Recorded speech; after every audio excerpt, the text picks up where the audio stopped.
Welcome everyone, and we are back with some Unmatched Adventures. This is going to be showing off the new Battle of Legends Volume 3 set, which is now available for pre-order on Restoration's website, which you can check out the link in the description down below. If any of you tuned into my 3-year anniversary stream, you might have seen that we faced Martian on that. So today we'll be going against Mothman since it's been a little bit. As usual, I'll be showing off cards for the new fighters once it gets to their turn in the turn order, and then of course whenever I draw new cards we'll look at them as well. We'll also look at the abilities and everything for the fighters when we do their first turn. So first let's reveal the bridges that we've got. At bridge number 1 we've got the covered bridge, that is the healing one. Definitely a nice one to have, but not the most important one in my opinion. You got the drawbridge at number 2. This is the best bridge in the game. Suspension bridge is going to be the one that lets us look at the top 2 cards of an enemy deck and discard one of them. That can be nice for setting up attacks, especially in the late game against Mothman, who has some scary defenses if you don't have the right attacks into them. And then finally that means that we have the movement bridge over here. Generally the one that I think is the least valuable, but you can still do some fun plays with it here and there. The minions for today will be Ant Queen, the Jersey Devil, Loveland Frog, and the Tarantula. Without any further ado, let's begin. Jersey Devil is up first. Jersey Devil's ability forces anyone who's in his zone at the end of the round to discard a card, so you want to try to keep them separated as much as possible. As a result, I think we'll have him go for Loki, who's a little bit off to the side here. Means everyone can go into green without too much concern. And then Loki's actually not going to defend this attack. It's going to be a Forked Tail Whip. Immediately if the opponent played a card with the same name as a card in their discard pile, cancel its effects and ignore its value. We haven't played any cards yet, so no problem there. Loki takes 3 damage. Goes down from 16 to 13.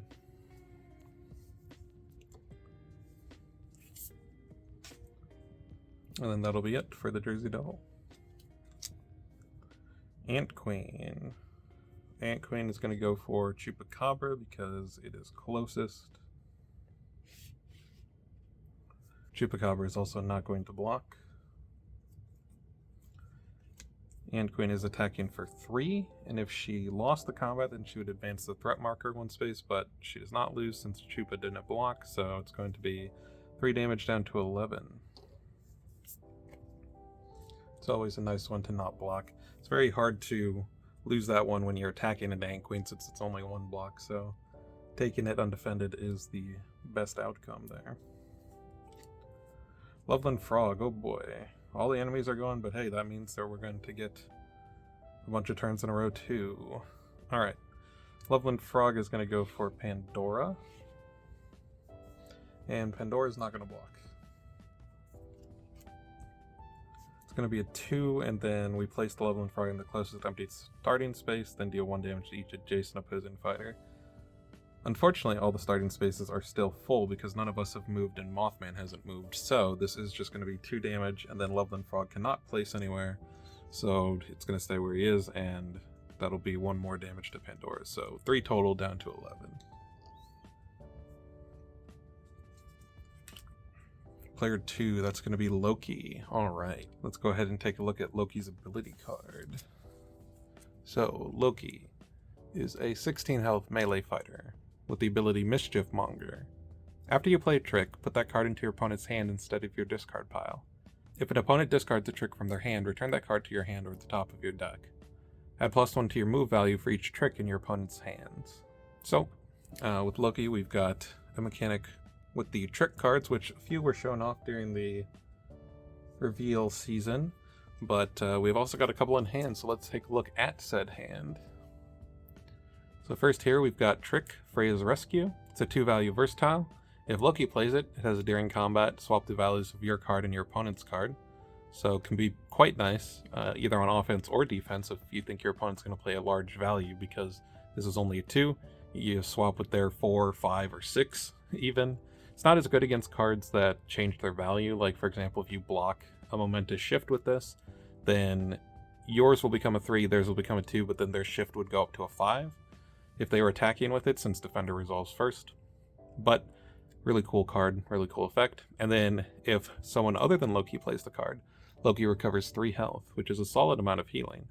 So, essentially, the way that tricks work is Loki would play this either on offense or defense. Then instead of going to the discard pile, this will go to the opponent's hand, and then at any point they can play that card if they want, but if they do, it's only a 2-value versatile, and Loki will recover 3 health as well. So not only are they likely not doing any damage, but Loki is getting some decent health back. And you could just hold these cards in hand, but they do take up hand space, so you can't have other cards of your own in there, and each one that your opponent has in hand means that Loki gets 1 more move. So you'd give Loki a lot more movement, which you also might not want to do. Next, we've got Trick, Swaldafari's Lure. This is a scheme that if Loki plays it, place an opposing fighter adjacent to Loki. And then if someone other than Loki plays it, Loki reveals a card in your hand and you discard that card. So you're basically doing an eliminate the impossible on yourself, but you get to choose when it happens. So if you do want to get rid of this, then you can do that. And you could try to line it up at a time where it's not that good for Loki for what you've got in hand. Very annoying though. We've got Levatian. Hello, Editing Zach here, and you'll probably notice throughout the video that I mispronounce the name of this card a lot of times. I even mentioned it at some point saying, hey, if I pronounce it differently every time, maybe I'll eventually get there. It seems to be Levatian, so I'll know for next time. We'll see if I ever actually pronounce it correctly during the video, so I hope you get some amusement from the various pronunciations as I go along. Anyway, back to Loki shenanigans. It's a 2-value versatile. During combat, reveal a card in your opponent's hand. Add its boost value to this card's value. And if you reveal a trick, put it in your hand. This card is interesting because obviously if you have different sleeves or if you're using clear sleeves, you'll be able to see when your opponent plays a trick. So if your opponent plays a trick and you block with this, then you'll get that trick back to your hand. It's only a 2-value versatile, so you might take some damage because as we saw during reveal season, as I'm sure we'll see later in this game, there are like some 4-value tricks, but you get to use it again, and obviously if your opponent's using it, they want to get rid of it, and they're giving you the good effect, the negative effect for them. So this kind of lets you cycle it and repeat, which is pretty cool. And if you attack with this and your opponent tries to block with a trick that's either a versatile or a defense, then you get that back as well. So it's a really cool card in Loki's deck. Next we've got Looking for Trouble, which is a 4-value attack. Has the effect immediately if your opponent played a card, return it to their hand, look at their hand, and then choose a card for them to play. This is basically the inverse of Do My Bidding, where it's a defense that lets you return their card to hand and choose a new one for them to attack with. This lets you return your opponent's defense to their hand and choose a new one for them to block with. So this can be very powerful, of course, getting defenses out that you don't want them to have. I mean, you can even do a similar thing as Dracula does, where he uses bidding to pull out feints from the opponent. This can also pull out a feint, and not only is it already past the point where the cancel matters, but also they take 2 damage since this is a 4-value attack, and then it can leave your other more potent attacks and effects able to be used and get past those feints. And then we have Ragnarok. It is a 0-value attack. With this card's effects cannot be cancelled. And during combat, add +3 to this card's value for each trick in your opponent's hand. So this is another reason, on top of the movement that you get from your opponent having your tricks in their hand, that they will want to offload those tricks as quickly as possible. Because it only takes 2 for this to become a 6. And anything more than that, and it's just nasty. And they can't even feint it, so... I mean, they can, it just won't stop the effect, so... the best way to deal with Ragnarok is to play the tricks, but that obviously opens you up to Loki's other shenanigans, so very cool card. So those are the cards that we have available to us right now. Would probably not suggest playing Ragnarok because it will be a 0-value card. Could attack with one of the tricks, and just for anyone who's curious, the way that I'm going to do tricks for the adventures here is that the card will go on the top of the enemy's deck. So whatever opponent I play the trick against, whether that be a minion or Mothman himself, the trick will go on the top of the deck, and that'll be the next card that they use. How does that work with a scheme? How does that work if there are tricks that are red or blue and they attack or defend when they are using the opposite one?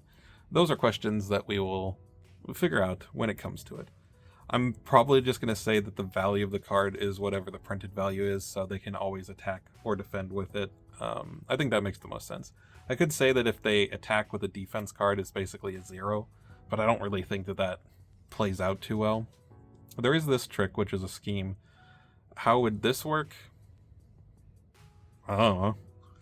I guess they would do that instead of attacking, so we kind of get a free roll with that. That seems like it's probably easiest. There's only 2, so it's like fine. Loki is one of those, similar to Black Panther, where their mechanics are a little bit wonky with how Adventures works compared to normal player versus player Unmatched. So the cool thing about Adventures is that because it's co-op, you can kind of house rule stuff for certain fighters to work the way that you think is best for your table.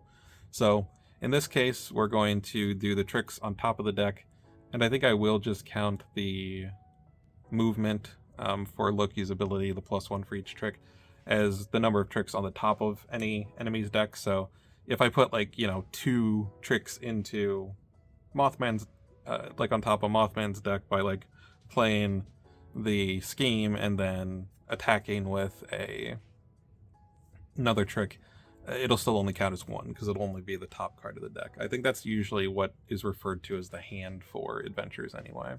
Because whenever you discard a card from an opponent's hand in Adventures, it's just like the top card of the deck. So, with that being said, we could play the lure and put Jersey Devil in the corner here and then maneuver out of the zone so he won't discard anyone's cards. It doesn't seem terrible. We can't really do too much damage here. We could attack with a 4, but it's not great. I think we'll play Looking for Trouble how we recently played Do My Bidding on the anniversary stream, where we have the choice of the card that was attacked with as well as the top card of the deck for the minion or villain. So that actually lets this be more than just a blank 4. Yeah, let's go ahead and start with some tricky stuff. So trick, going to place an opposing fighter adjacent to Loki. Let's go ahead and have it be Jersey Devil, and since I pulled Jersey Devil here, we'll just put that on top of Jersey Devil's deck.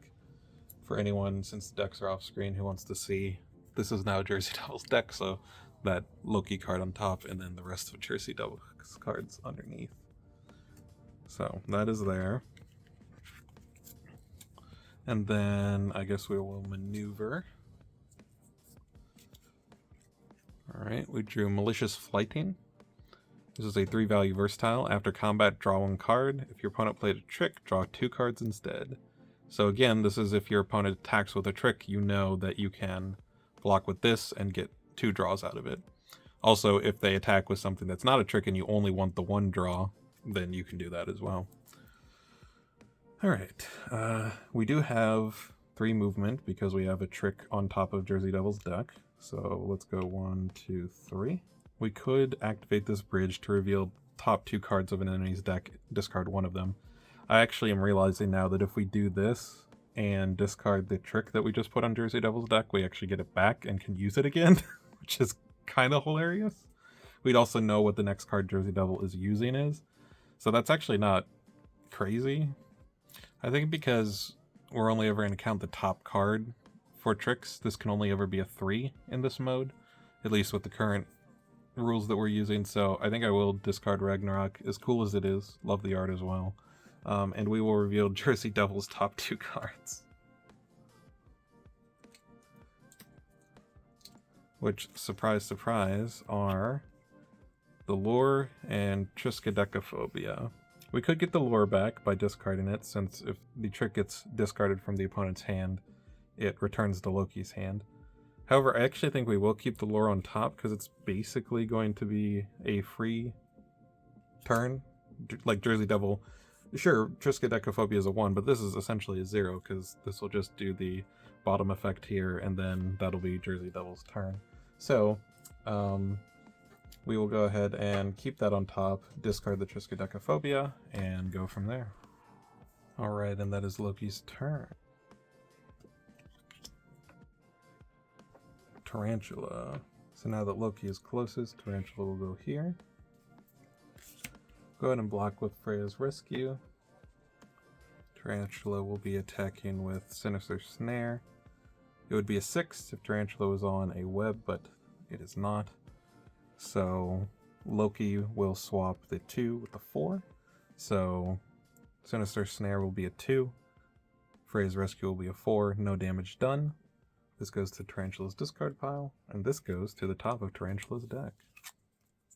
So next time Tarantula attacks, we know it'll be a 2-value versatile that heals Loki for 3. So we don't even, if Tarantula attacks Loki, or honestly someone else, we could just not block, take 2, and then heal 3. If Loki is the one that's attacked, they'll net 1 health. If it's someone else that's attacked Loki, we'll heal off of them being hurt, which, you know, feels fitting. Alright, and that'll be Tarantula. Player 4, that's Blackbeard. Let's take a look at Blackbeard's card here. Blackbeard is a ranged fighter, 13 health, move 2. Sea Dogs are melee, 1 health sidekicks, there are 2 of them. Blackbeard's ability is Privateer turned Pirate. Start the game with 1 doubloon in the treasury, you have the other 2. So that's these here, we have these 2, and then this is our treasury down here. And then at the start of your turn, you may pay 1 doubloon to gain an action. And when Blackbeard takes combat damage, you pay 1 doubloon. So, how exactly does paying these doubloons work? Well, that's where we look at the rules card for Blackbeard's doubloons. Doubloons that Blackbeard doesn't have are kept in the treasury. Blackbeard pays a doubloon to the treasury when he takes combat damage. He may also pay a doubloon at the start of his turn to gain an extra action. And then that symbol there denotes when he needs to pay a doubloon. So you can either optionally pay a doubloon to gain an action, and you're forced to pay a doubloon when you take combat damage. So your opponent wants to try and deal you damage through combat to get your doubloons down. Because the effects on many of Blackbeard's cards can be ignored by paying a ransom. That's this symbol and then highlighted in yellow text. Any opponent can pay the amount of doubloons shown at the end of an effect to ignore that effect. These doubloons are taken from the treasury and given to Blackbeard. So, when you're going against an actual player, whether it's in 1-on-1 or 2v2, free-for-all, etc., any doubloons that are here can be spent by any of your opponents to stop your various effects. So, if you had something that needed an opponent to pay a doubloon, then they could pay that doubloon and it would go to you. And then when you have to pay doubloons, they go to the treasury. So that's how he works. Let's see some of the cards in the opening hand. You've got Parlay. This is a 3-value versatile that either Blackbeard or the Sea Dogs can use, and has the immediately cancel all effects on your opponent's card unless they pay 2 doubloons. So it's a 3-value cancel unless they pay 2 doubloons, which is pretty costly, and if there's only 1 doubloon in the treasury, they cannot even pay that many. So pretty cool effect there. Love the art with Blackbeard here. Very cool. Avasti, 5-value attack. Has immediately your opponent discards 1 random card unless they pay a doubloon. And then after combat, deal 1 damage to each opposing fighter in Blackbeard's zone unless they pay a doubloon. So if they want to fully stop these effects, they have to pay 2 doubloons. But they could also just stop one of the effects if they want whichever one they do not want to have. And I gotta say, a 5 that is a random discard. We've seen Aridin and how good that card is backhand when he's enraged. So definitely a nasty one. And this can even be done from range. And then 1 damage to each fighter in Blackbeard's zone is also quite nice, especially for matchups where your opponent has multiple sidekicks. Very, very strong card there. Probably my favorite art in the deck, Intimidating Visage. We saw this one during the reveal season. It's a 4-value defense that after combat, if Blackbeard is adjacent to an opposing fighter, he recovers 2 health. So this helps you, especially against melee fighters, be able to get back some health. This would break even against a log from Bigfoot, for example, since you take 2 and then heal 2 as long as the 2 didn't defeat you. So very strong defense there. Not quite as good against range fighters, but still a 4-value defense regardless. Next we have Scourge of the Seven Seas, also very cool art. This is a scheme for Blackbeard that has 3 effects, and each one can be stopped by paying a doubloon. First effect is Blackbeard recovers 2 health. Second is summon a Sea Dog in any space. The last one is gain an action. So if your opponent does not pay any doubloons, then you recover 2 health on Blackbeard, summon a Sea Dog, and gain an action. But of course they can choose any of those to cancel if they have doubloons. But unless all 3 of the doubloons are in the treasury, at least one of these effects is going off. So very cool card there, very modular, though your opponent gets a little bit of selection how to interact with it.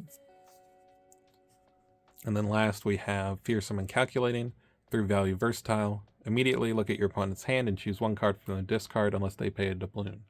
So also very nasty there, getting some hand knowledge and a discard of your choice, best card out of your opponent's hand. Not as good in adventures, but hey, we can at least cycle through the enemy decks a little quicker, which is sometimes useful. Alright, so what do we want to do here? Most of the minions moved out of the green, which is where I probably would have wanted to go and then attack with a Vasti. The nice thing about the enemies here in adventures is they will not choose to spend doubloons, because anytime an enemy has to make a choice, they do not. So all of our effects are going to go off, which means that Blackbeard can probably be pretty nice in this mode. That being said, don't really want to go in and attack Mothman with a 5, because he's got his own visage that we have to worry about. You know what? Loki set us up for some shenanigans. I think it's only right that we take advantage of it, so we'll maneuver.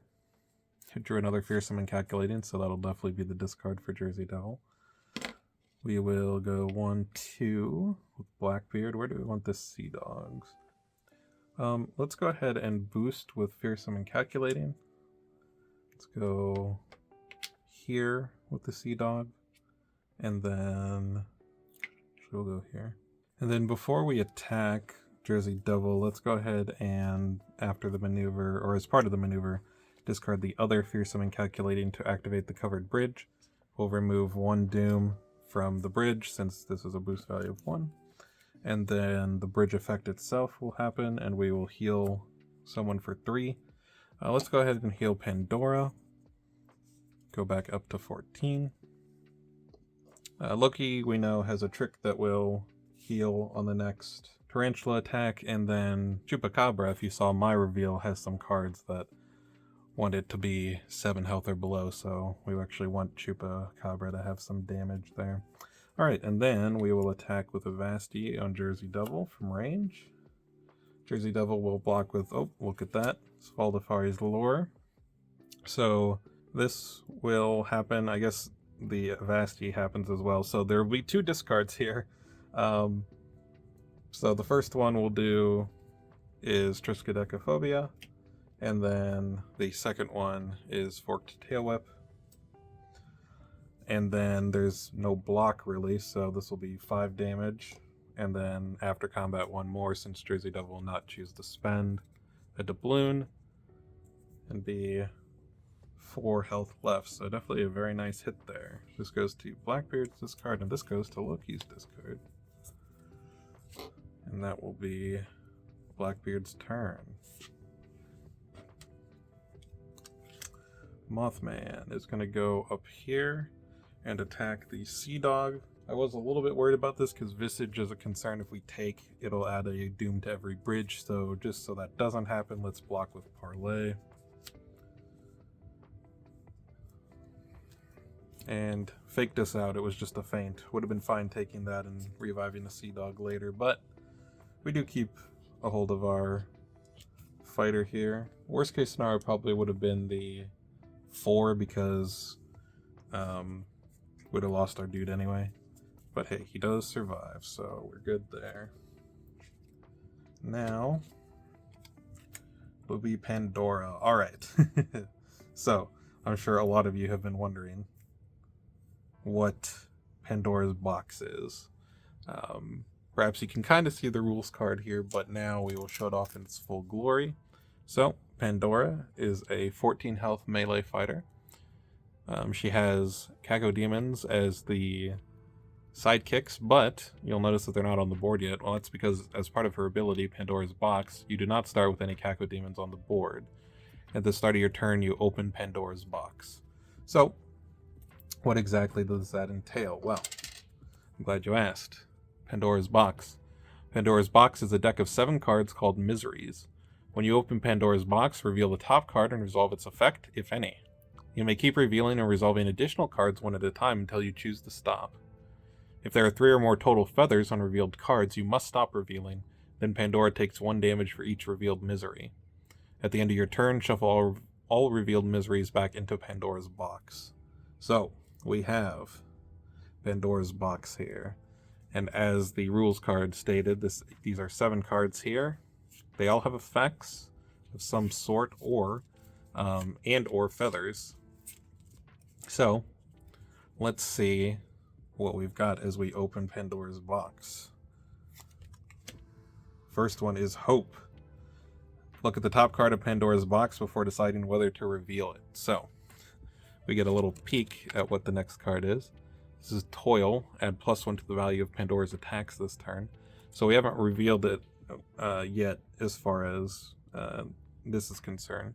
And there's 1 feather here. So what we do not want is 3 total feathers. So if we draw this, we'll have 2 miseries revealed, but we'll still only have 1 feather. So we will reveal it. So Toil. We get to add 1 to the value of Pandora's attacks this turn. Do we want to reveal another? I mean, what channel are we on? Of course we're full sending it. Whoa. Summon a Cacodemon in Pandora's zone. So we actually do get one of our sidekicks here. Let's go ahead and put them here next to the frog in case we want to use a card to attack. Do we keep revealing? We've got some pretty good effects already, but we still only have 1 feather.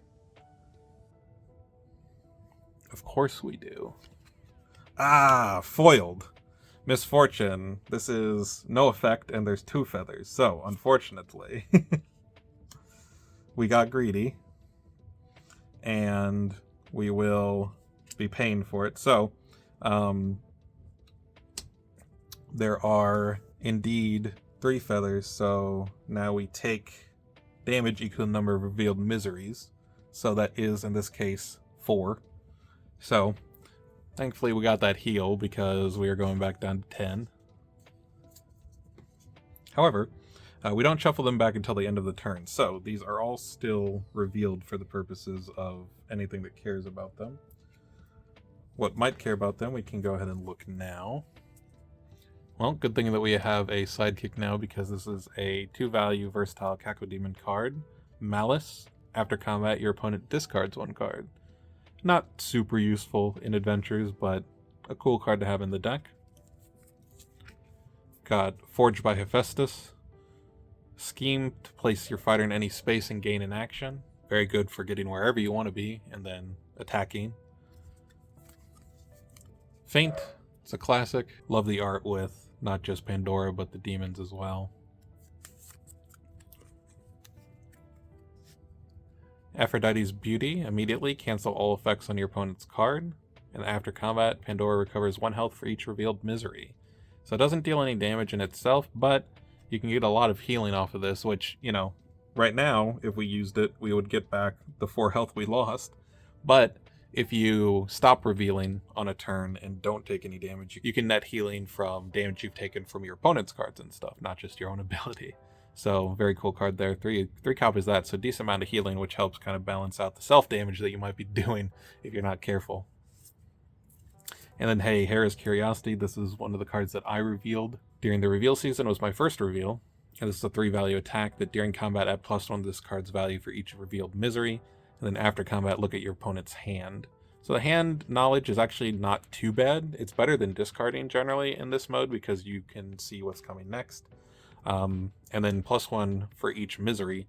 Currently, we would be at +4 because we have 4 revealed miseries. And we have Toil, which gives +1 to our attacks. So this would currently be an 8, which is pretty impressive.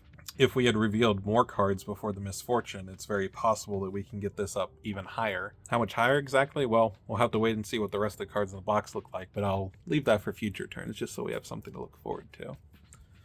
So that is our hand with Pandora. We could just smack the frog really hard. We could also go and attack Mothman for a big amount. It would not necessarily be terrible because we could get around his visage. And the only bad thing would be Feint, but we've already seen 1 Feint. However, Ant Queen is someone that is always annoying to deal with, and I would kind of like to deal with her if we can. Like, Chupacabra can probably do a good amount of damage, but 10 health is a lot to chew through, so throwing an 8 Ant Queen's way would go a long way in helping take down that issue. Let's see. We need a 3 boost. Except we have Forged by Hephaestus, so we don't actually need a 3 boost.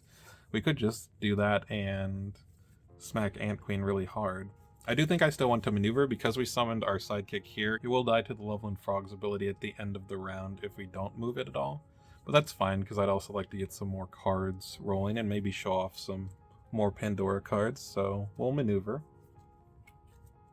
Another copy of Aphrodite's Beauty. Currently not super useful, but a decent boost value. We could actually boost with one of them and get next to the ant without using the forge, but I think this is fine, even though we're not going to double attack this turn. I'd rather save these to heal back, you know, because I'm sure we're going to be full sending the box a lot of times. So yeah, let's go ahead and just maneuver here, and then we'll go here, and then let's go ahead and play Forged by Hephaestus, go here with Pandora, that to the discard, and then we'll go ahead and attack with Hera's Curiosity. And I'll move these just a little bit so they're not quite in the way. I do want to have them still visible though.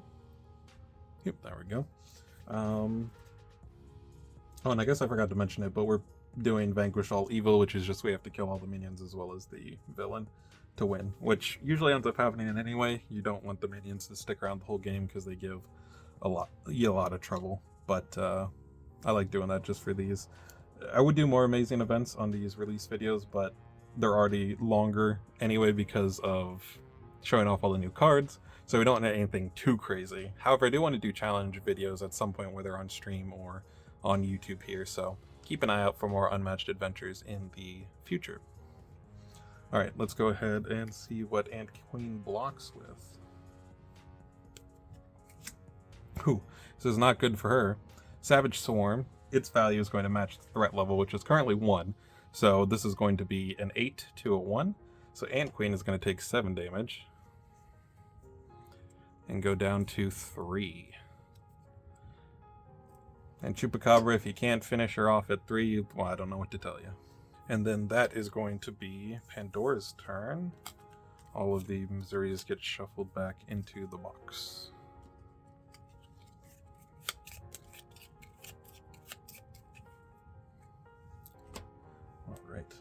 And perhaps now some of you might understand why I said that Pandora was going to be my favorite fighter from the box when I did all my reveals and talked about it on stream and stuff. Because she has the highest full send potential, I feel. And we'll see how much we can do that here. And then yes, last is going to be Chupacabra, but definitely not least. Let's take a look at what Chupacabra's got. We have seen the ability card already during reveal season, but we'll look at it again. Chupacabra is a 14 health melee fighter with move 3. Its ability is the Hunger. After you attack, you may draw a card. So, very solid ability there. Can be very aggressive. Can brawl pretty much better than any other fighter in the game. This is basically like Unicorn Ally in Ciri's deck, and if you've seen Ciri fight with that card, you know how crazy it is. Now, Ciri's does also work on defense, and there's a condition for the scheme to go away.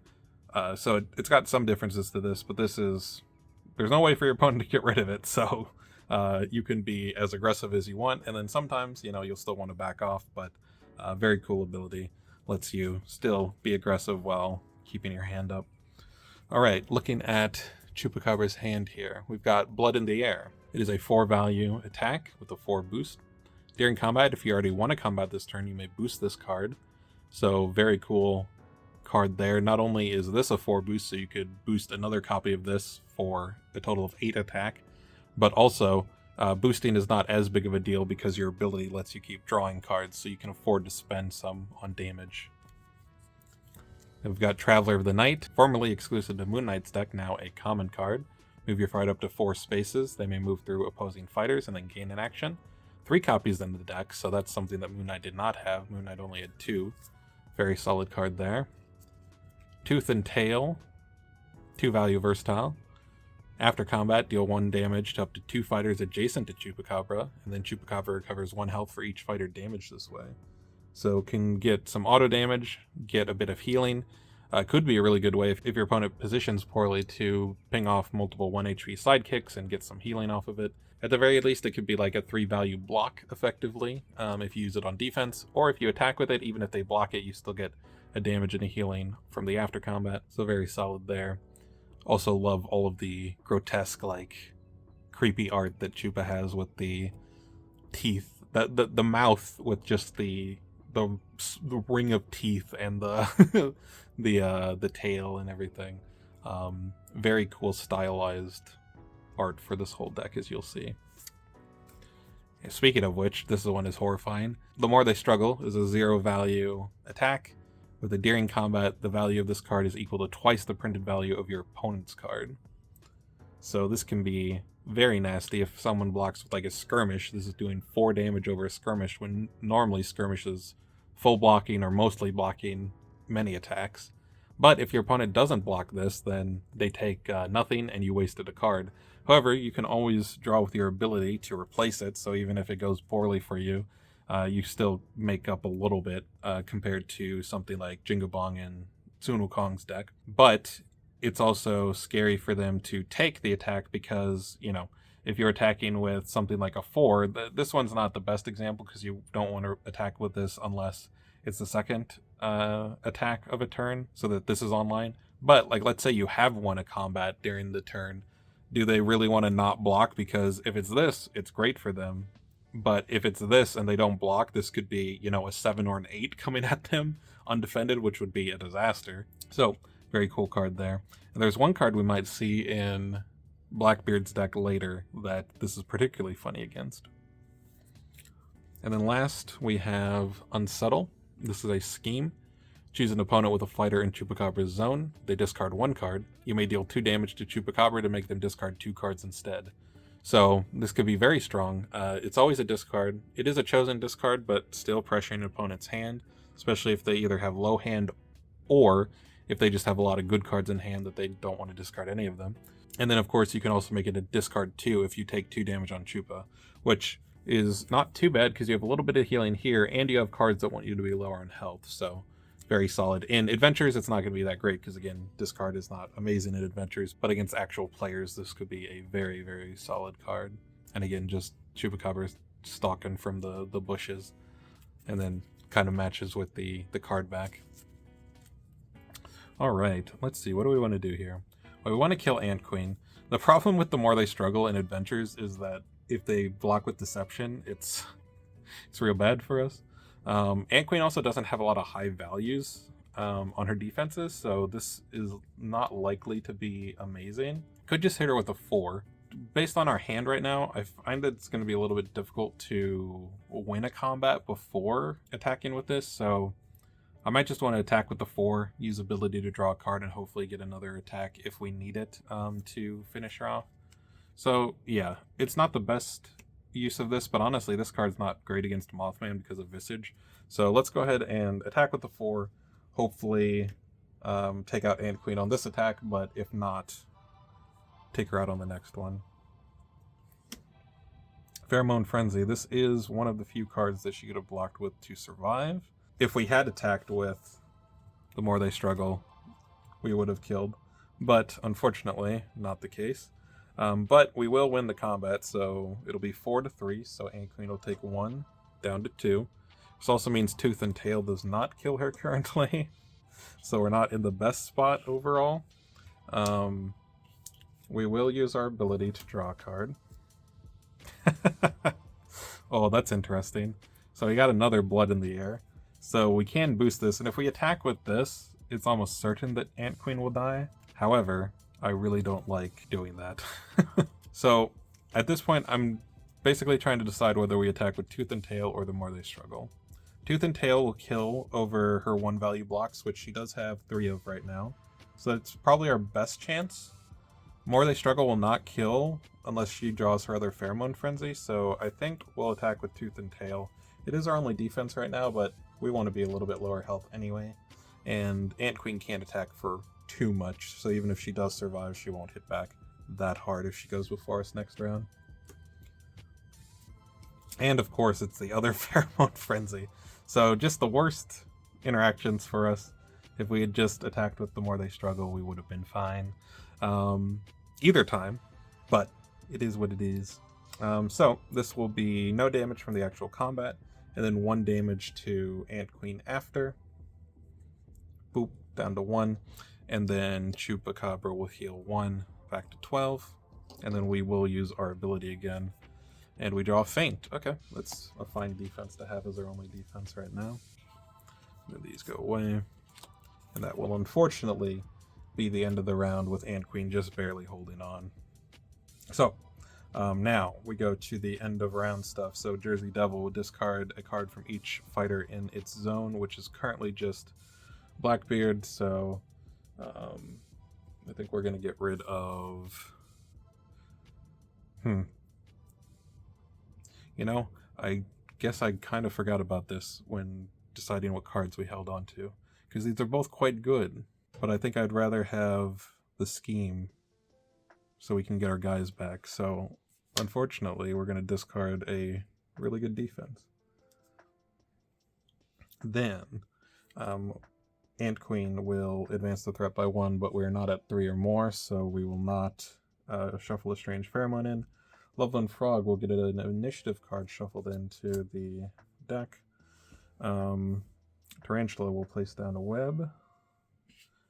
The webs in the central spots are a little annoying, but at least there's a lot of connections around here to avoid it, potentially. Then Mothman will advance by 1, plus 1 for each doom on the lowest numbered bridge, which we cleared, so just 1 space there. And then we will shuffle everything back, including the new Frog card. Oh, and Frog, in addition to shuffling a new initiative card in, would also deal 1 damage to each opposing fighter adjacent, but there are none, so nothing there. Alright, so first round, it could have been better. If we had attacked a little bit differently with Chupacabra, we would have been able to kill Ant Queen, and that would have been 1 less advance on the threat. However, we do have Ant Queen down to 1 and Jersey Devil down to 4, and those are the 2 most annoying minions in my experience, so the fact that they're almost off the board is solid. We've taken damage around the board, but we have healing coming up for Loki. We know that we have healing for Pandora in hand. Chupacabra healed a little bit already, so looking pretty good there. We also have the covered bridge until the threat advances enough this first time, so we can maybe take advantage of that as well. Alright, player 3, that's going to be Chupacabra. Alright, time to redeem yourself, Chupa. Still don't love any of these. Well, actually, this just kills, right? Yeah, let's just attack with Faint then. Yep, so Savage Swarm would be a 3, because that's what the threat level's at right now, but we cancel the effect, so it's just a 1. Does 1 damage, and Ant Queen is defeated. The other one that Ant Queen could have blocked with was either Deception, in which case we don't care about the cancel, but she would have died, or She Can't Be Stopped, which was also a 1 value defense, so she would have died, and we would have stopped her from advancing the threat marker. So Faint was actually the perfect card there against any of her cards in order to finish her off and make sure she does not advance that threat anymore. So Ant Queen is gone. We will draw with our ability. Ooh, this was the reveal I had for Chupacabra. Wounded Beast. It's a 3 value versatile, but during combat, if Chupacabra has 7 or less health, this card's value is 5 instead. So very nice, especially when you can use it aggressively and keep hand up with this. But once you're low, once you're at 7 or less, like just having a 5 value block is really good. So this is super flexible. It's kind of a dead card earlier in the game, but in the mid to late game, very strong.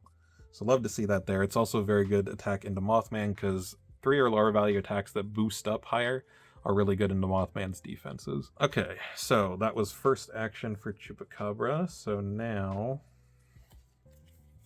we don't have anyone more to attack. However, wait a minute. Let's do some dumb stuff with Chupacabra. Let's play Traveler of the Night. And who do we want to go for? We're just barely out of range of Jersey Devil. Tarantula would be fine, but is on a web and could cancel and ignore our effect, so I don't love that. Guess that means, Frog, you are the target. Leaping from the trees is Chupacabra. And you know what? attack with blood in the air. We have won a combat because we won against Ant Queen over here, so Frog will block. The Tongue Lash, 2 value defense. We can boost with Unsettle because it's not really going to do too much anyway. We could get 1 more damage out of the more they struggle, but we'd rather have an attack, so let's go ahead and boost with Unsettle. Make this a 6 value Blood in the Air. So 4 damage. So 4 damage over Loveland Frog's defense, down to 6. And then, of course, we were going to draw for ability. Ooh, this one was one that Zero Skater revealed. Natural Toughness, 3 value defense. After combat, if you lost the combat, return this card to your hand. So against a lot of attacks, this is pretty good. 4 value is pretty common for attacks, so being able to recur it and use it continuously is very nice. However, it does mean that your opponent will get effects that care about winning combat, so that could be a downside. And then also, if they attack with a low value that has a good effect, this will just be a blank 3, will be discarded, and then they get their effect as well. So still a really good card, good long-term value, and lets you use your Versatiles a little bit more on offense and still survive. But only 2 copies, so your opponent does have some counterplay. However, against the enemies here, it's going to be very nice, and it's particularly going to be nice against Mothman, because Mothman has some 4 value attacks that are that would be good to block this with, and if Mothman attacks with Visage, we don't run into the problem of our card being a 4 value or higher, which would be ignored and be a disaster. So that will be Chupacabra's turn. Next we've got player 2, that's going to be Loki. What shenanigans is Loki cooking up here? So we could get back our trick by attacking with this, but we kind of just want that card to be one that Tarantula blocks with. Also, now I'm realizing that Chupacabra could have gone and attacked Tarantula because we know the top card of Tarantula's deck is Freya's Rescue. So it would have been 2 value block that heals Loki for 3. Chupacabra would have done 4 damage with that attack, but going for Frog is fine. We can also just not block Frog because I never block Frog. And Chupacabra can take some damage to get closer to the threshold for Wounded Beast to be online. So I don't really love going for Tarantula in that case, because I want Tarantula's next attack to be known and basically be wasted. So in that case, let's go ahead and maneuver with Loki. Ooh, another trick. Sindri's Bet. It's a 3 value defense. If Loki plays it during combat, your opponent may discard a card. If they don't, subtract 3 from their card's value. And then if someone other than Loki plays it, after combat, Loki returns the top card of their discard pile to their hand. So not only some really nice recursion, but a really good defense. In Adventures here, it's always just going to be subtracting 3 from their value, so it's pretty much always going to full block. The only time it wouldn't is like a cancel, but there aren't too many of those in Adventures, and it would need to be like a cancel plus ignore, which Tarantula does have, of note. But not super common other than that. And we can even play around that to a degree by making sure we avoid webs. So, I kind of like all of these cards, because what I wanted to do was go over here and give Blackbeard some draw, because this draws. Love drawing. I guess this one's not amazing. It's still fine the way that we're playing it. This is also like really solid against Mothman because it would reveal the top card, and Mothman has some really high boost value, so this could actually be a good attack into Mothman. And we can also use it to get extra uses out of our tricks.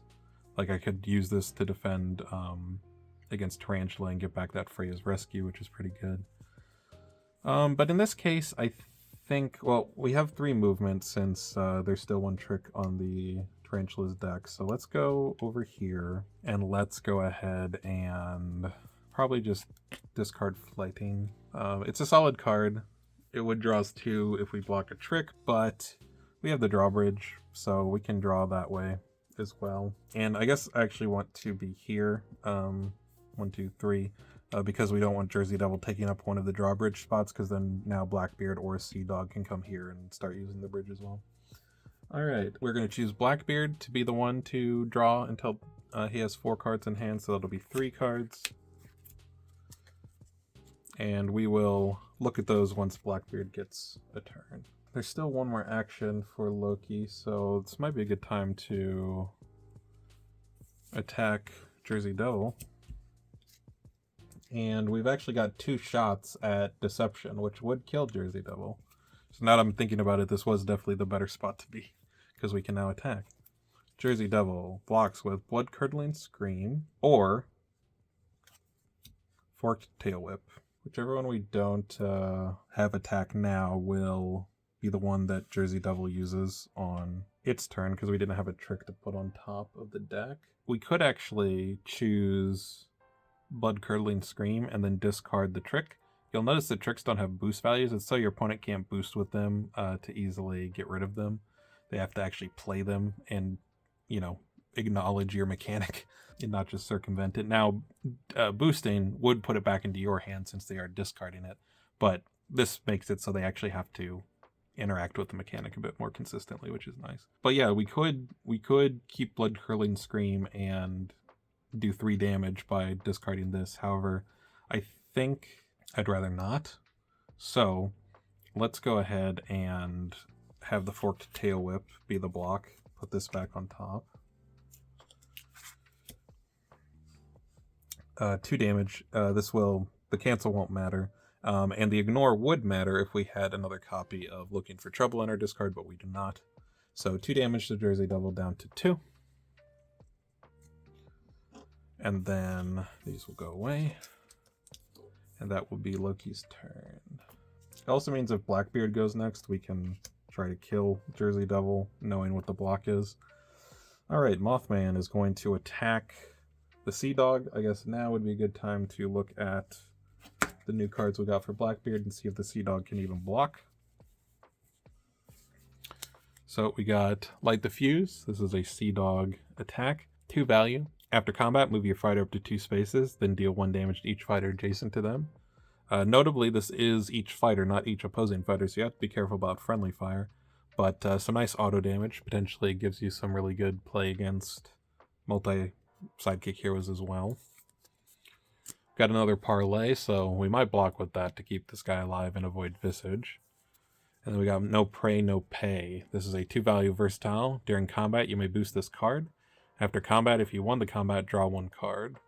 So, a boost is very nice. We could like make it a 5, for example, and draw a card off of that. Honestly, we might do that here. So we could just do the cancel, but it's a lot of our cancels out of the way. This is nice, but not incredible based on our current position. It would be a way to theoretically take out Jersey Devil.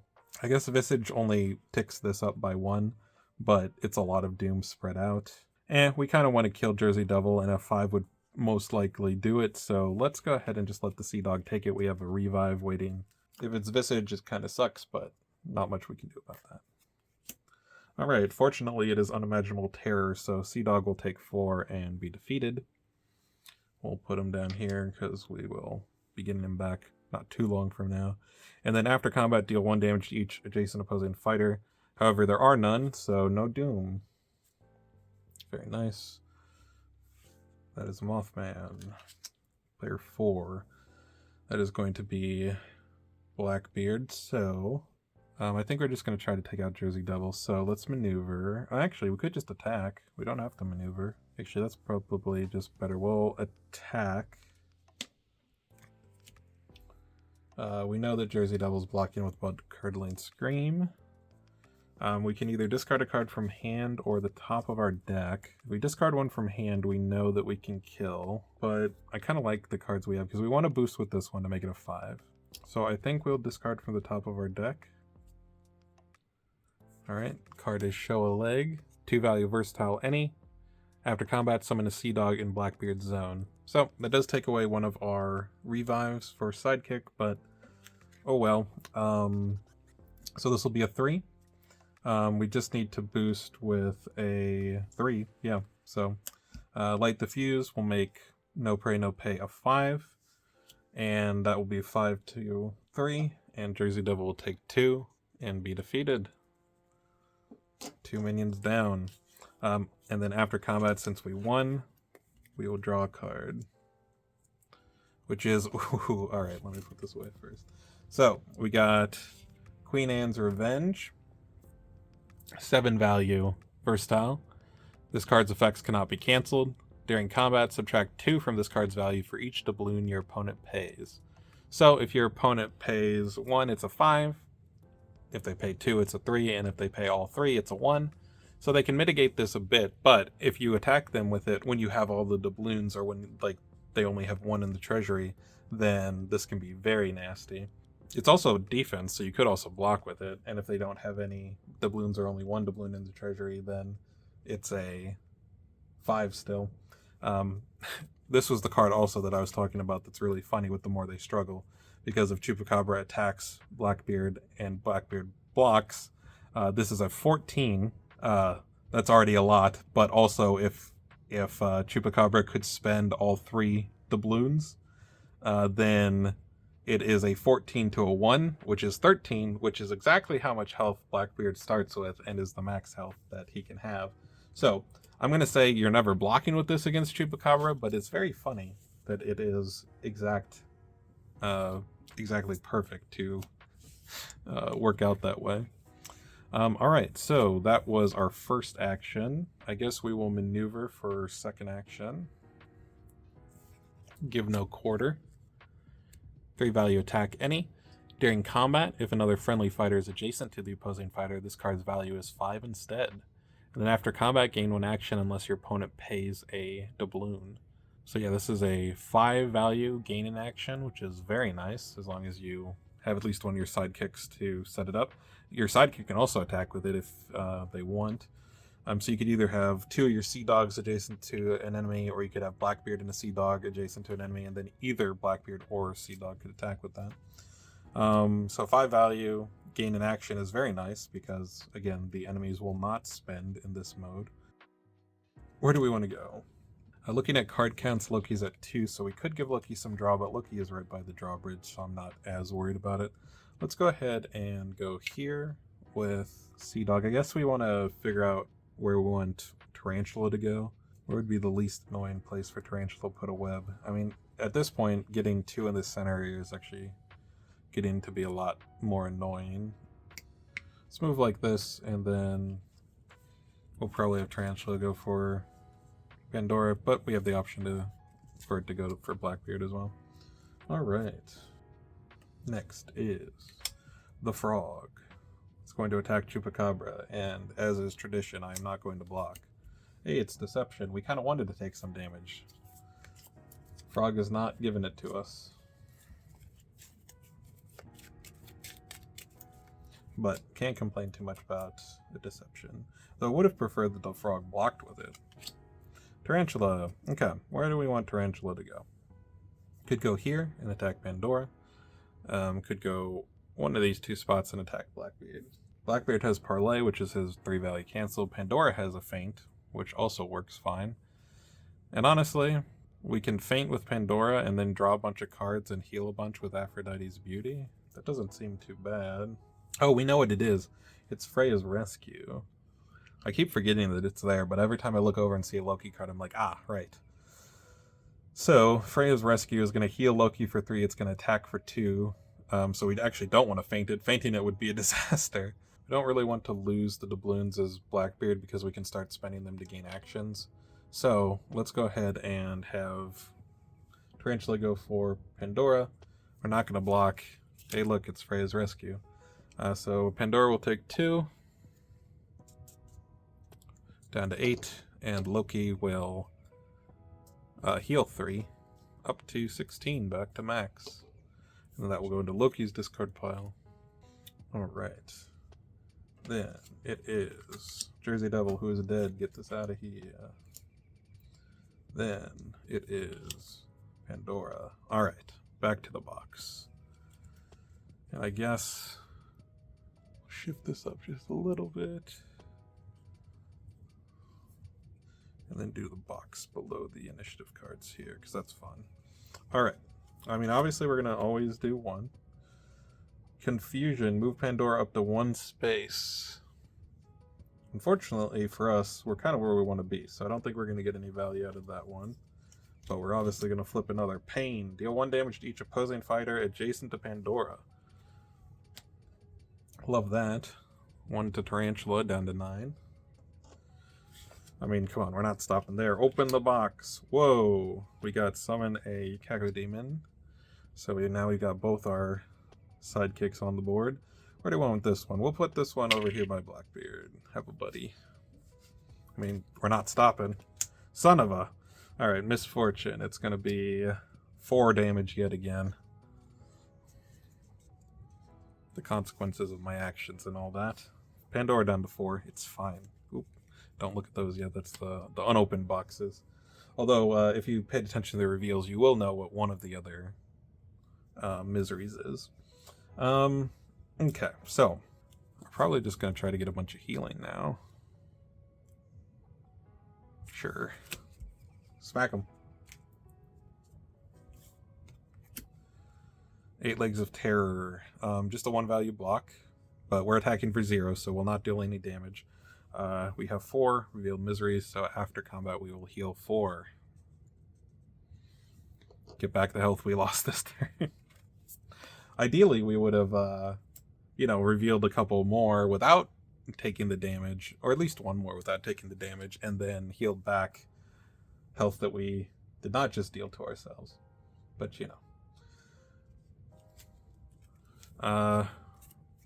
let's do it again. Tarantula does have cancels, but, if we run into it, we run into it. We did not. Normally, Deception would be great. It's still fine, because we still got our healing back up to 12. It was a very wild swing as far as... we started at 8, we went down to 4, we're back up to 12 now. Oh, Pandora things. Deception will shuffle the Tarantula's deck, and at least we got back most of our health. Even though we weren't dealing any damage, Tarantula was basically a battery for us there, so I can't complain. I would love to start... It is funny, if we had gotten Toil, we would have had +1 to our attack, so Aphrodite's Beauty would have been a 1 and would have actually done a damage over that Deception. But now we're at 2 cards, so folks over here at the drawbridge can start giving us some good card draw there. Ideally, Tarantula goes before us, we feint, and then we draw 3 cards off the bridge happening. But we'll see. These get shuffled back into the box at the end of the end of my turn.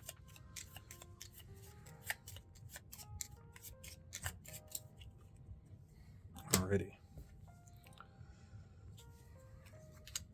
Loveland Frog. I am not blocking. 1. Chupacabra down to 11.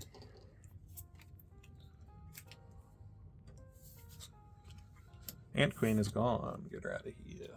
Alright, so end of round. Mothman advanced by 1. No Doom on the lowest bridge, so no further. Tarantula places a web. Kind of annoying, but meh.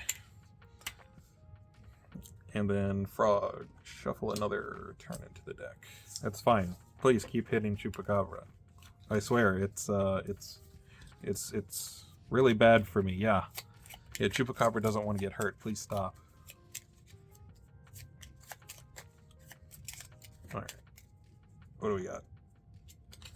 3. Hey, it's Chupacabra.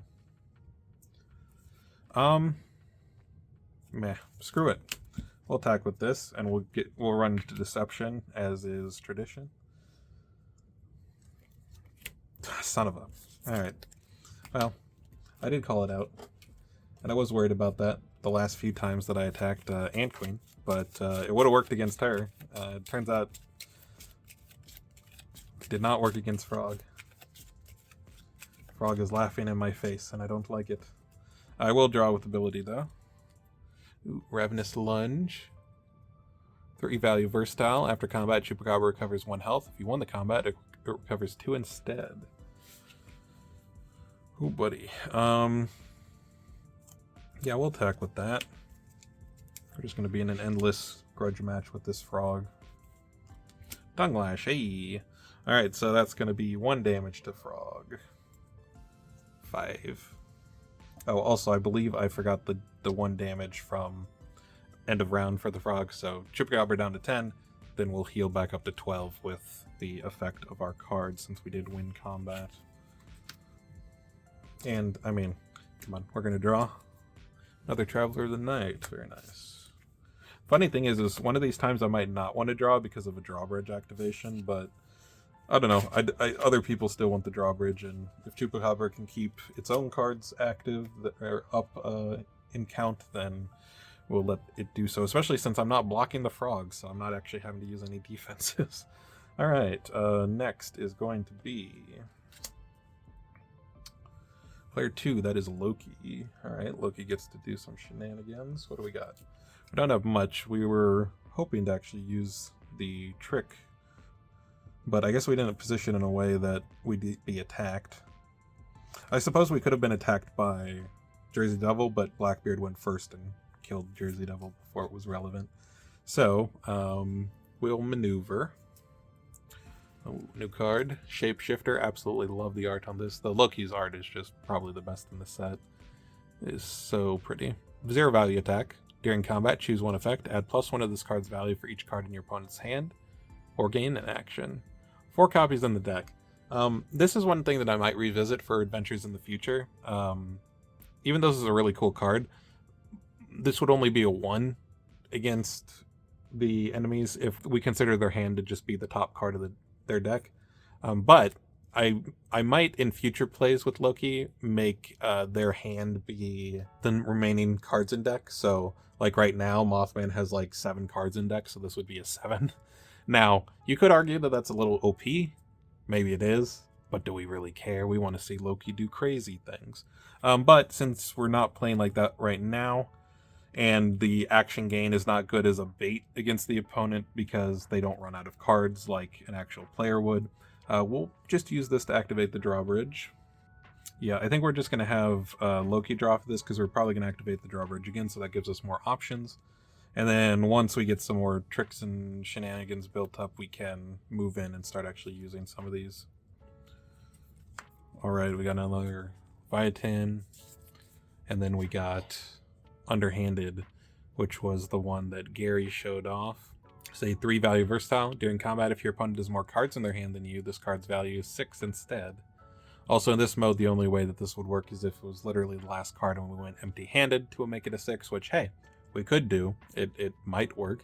But, again, this would be a lot better if we considered their remaining deck to be their hand instead, which we might do once when I play this again with Loki. Alright, so that was our first action, then we'll maneuver again. It's a hat trick. All 3 copies. I don't think we need all 3 copies, to be fair. Although, I don't know. This is actually really good against Mothman. And Underhanded, the way that we're playing the game right now, is not going to be good. So I guess we'll use Underhanded as the discard for the bridge, and we'll have Pandora draw until she has 4 cards, which will be 2. We will look at those cards once it gets to Pandora's turn. Or if she's attacked, which she might be if Tarantula goes first. And that'll be Loki's turn. Mothman goes for our demon. Looks like we could feint. Oh, we could also play the demon-specific card. The new cards we got, since we're looking at the cards anyway. Celestial Raiments. During combat, ignore the value of your opponent's card. Basically like a Bewilderment, but without the teleport, so solid card. Counterplay against it, though. Offensive cancels could be nasty against this, of course. But lets you potentially avoid a very large attack. Decent boost value as well. And then the other card that I revealed for Pandora, Guided by the Fates, 2 value versatile. During combat, discard the top card of your deck, add its boost value to this card's value. And then after combat, if you won the combat, Pandora recovers 2 health. So as you can notice, she's got a lot of healing in her deck, a lot of potential healing, but as we've seen, I've also done 8 damage to myself because I've been throwing caution to the wind. So, high risk, high reward, with a little bit of fallback if she needs to. But of course, this is also considering your opponent's going to be trying to deal damage to you as well. So you want to be careful to not deal too much to yourself. Alright, so I could use the demon-specific card. It's not great, and it doesn't help us against the cards I'm most worried about. But we do survive if it's like a feint. I guess I don't really care if the demon dies, and this doesn't protect us against the Visage. So yeah, actually we'll just keep the card in hand and hope it's not a Visage. Yeah, so it would have died anyway, so glad we didn't block, because discarding a card from Mothman's deck would not really matter. Then After combat, place Mothman in the nearest empty starting space, which is right there. Next is Tarantula. I think we're going to probably feint this so we don't take 6 to the face. That would be not ideal. We could do the raiments, but actually Tarantula's got to cancel and is on a web, so yeah, feint keeps us pretty safe. Most we can take is like 2. And hey, there it is, Disorienting Venom. Immediately cancel all effects on the opponent's card, and if Tarantula is on a space with a web token, also ignore the value. But we're canceling the effect first, so we take 1 and don't have our value ignored. Cancel, discancel. Take that. Alright. That's it for Tarantula. Player 4, Blackbeard, is up. Blackbeard can do some good stuff here, so let's go ahead and at the start of our turn pay 1, so we take a doubloon and put it into the treasury to gain an action. So we have 3 actions this turn. I also just realized this in co-op or 2v2, etc. is really good because it says another friendly fighter, so our other heroes and technically sidekicks count for this as well, which is very nice. The problem I have right now is I don't want to just rip a 7 at either of these fighters because Mothman still has both visages and Tarantula still has one of the ignores if it's on a web. If Tarantula wasn't on a web, I'd throw this at it all day long, but that's not currently the case. Alright, let's maneuver. Gotta light the fuse. Could do 1 to each of them if, like, the guy moved here, although it would also kill the Cacodemon, so maybe not the best call. However, that being said, this is a decent boost to get us where we want to be, I think. Yeah, let's just maneuver and go here. And then I will attack Mothman with Give No Quarter.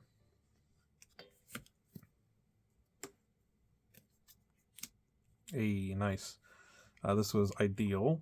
So, Visage of Impending Doom immediately ignores the value of the opponent's card if the printed value is 4 or higher. And then after combat, if Mothman won, which he would if he ignores the value, he adds a Doom to each bridge. Fortunately for us, we are going to be a 5 because our During Combat boosts us up, but our printed is only a 3. So this will be a 5 to a 4. So 4 damage to Mothman.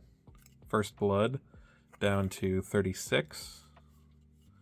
And then, since Mothman will not pay a doubloon, we will gain an action. So we still have 2 actions, because we gained 1 by spending a doubloon, and then just gained 1 there. The downside of the villains and minions not spending stuff is that we don't have many ways to get these back, so I'm trying to be sparing with where I use the action gain. However, this turn seemed pretty solid for it. Let's go ahead and... Oh, it can't be... Well, okay, so it can't be canceled, but it can be ignored. So let's send it at the Tarantula, because if it does get ignored, it's not quite as bad as Mothman ignoring it. Okay, does not get ignored. It's a 3 value block, so 4 damage to Tarantula down to 5. I'll take it. Then we still have 1 more action. I guess I'll attack Mothman with the Sea Dog. Sure.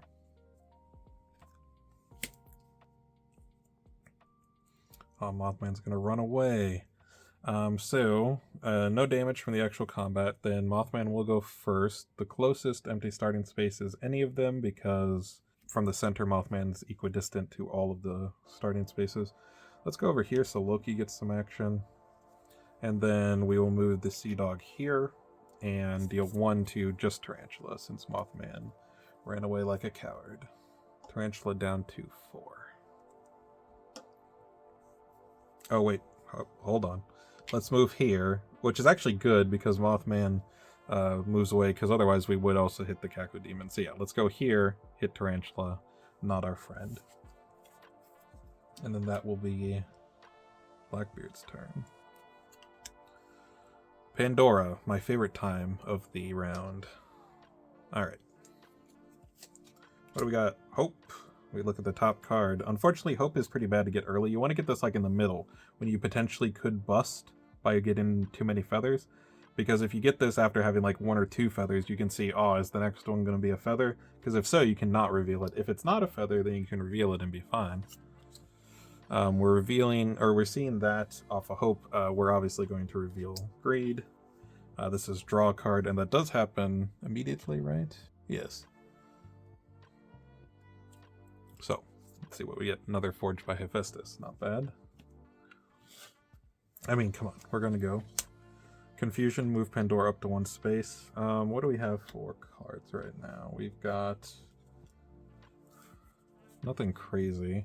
I guess we could attack with Guided by the Fates into a Tarantula and do some good stuff there. I mean, yeah, we're drawing another card. Pain, deal 1 damage to each opposing fighter adjacent to Pandora.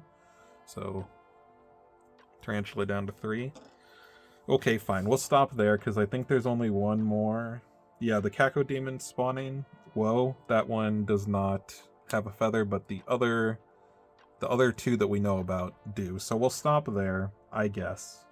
We won't full send it this turn because we want to be responsible and put this Tarantula in its place. I know, boo me in the comments. But yeah, let's go ahead and attack with Guided by the Fates. Another Sinister Snare. Alright, so we discard the top card of our deck. Adds boost value to cards value. Well, another Guided by the Fates. Don't love to lose one of these because they are pretty solid, but it is a 3 value boost, so that's going to be a 5 to a 3, so 2 damage to Tarantula, which is not quite enough to defeat it. Harris Curiosity would have killed, but I think that was it because we needed a 4 boost, obviously. That being said, we do win the combat, so we heal 2, back up to 13, almost full. Which is quite something after dealing 8 to ourselves over the first few turns. And then, let's see. Unfortunately, we don't really have anything to attack with here. If Malice was adjacent to the spider, we'd probably just smack in. But since that is not the case, let's go ahead and maneuver. Hey, speaking of Harris Curiosity, is literally the next card. That's good though. I'd rather be able to attack with this than discard it randomly off of Guided by the Fates, even though it would have killed Tarantula in this particular instance. We've all gone already, so Tarantula will survive, but that's fine. Tarantula's not going to put a web down because he's already standing in a web spot. I could activate the move bridge. Don't really see a reason to. I think I'll move here, be a little bit closer to Mothman, though we can warp anywhere with Hephaestus, so I'm more just trying to get to the suspension bridge and maybe activate it next turn if need be. And then that will be Pandora. All these get shuffled back into the box. And then let's look at the top card and see if I was a coward for no reason. I indeed was. We would have gotten another Cacodemon and not taken 5 damage. So hey, you know that tells me from here on out we're full sending every time. As long as there's still a misery in the box that has no feathers on it, we're drawing. And I'm committing to that right now. Pandora will go down in a glorious blaze, but it will be quite glorious indeed. Alright. It's funny too, because the heal bridge would let us normally throw caution to the wind like that without any too much worry, but it is the first bridge to be destroyed, so... Loveland Frog is going to smack Chupacabra for the big one. 1, and then since it won combat, 2 more, so 3 total. Chupacabra down to 9. So close to the threshold we want to be at, so... I mean, ow, Frog, please stop. It hurts. Hey look, Frog. Gonna attack, no block. Emerge from the swamp, 2 damage to Chupacabra. Down to 7. Frog goes there, does a damage to each thing adjacent, which is nothing at the moment. And then, hey look, Frog is going again. I'm not blocking. 1 damage. Chupacabra down to 6.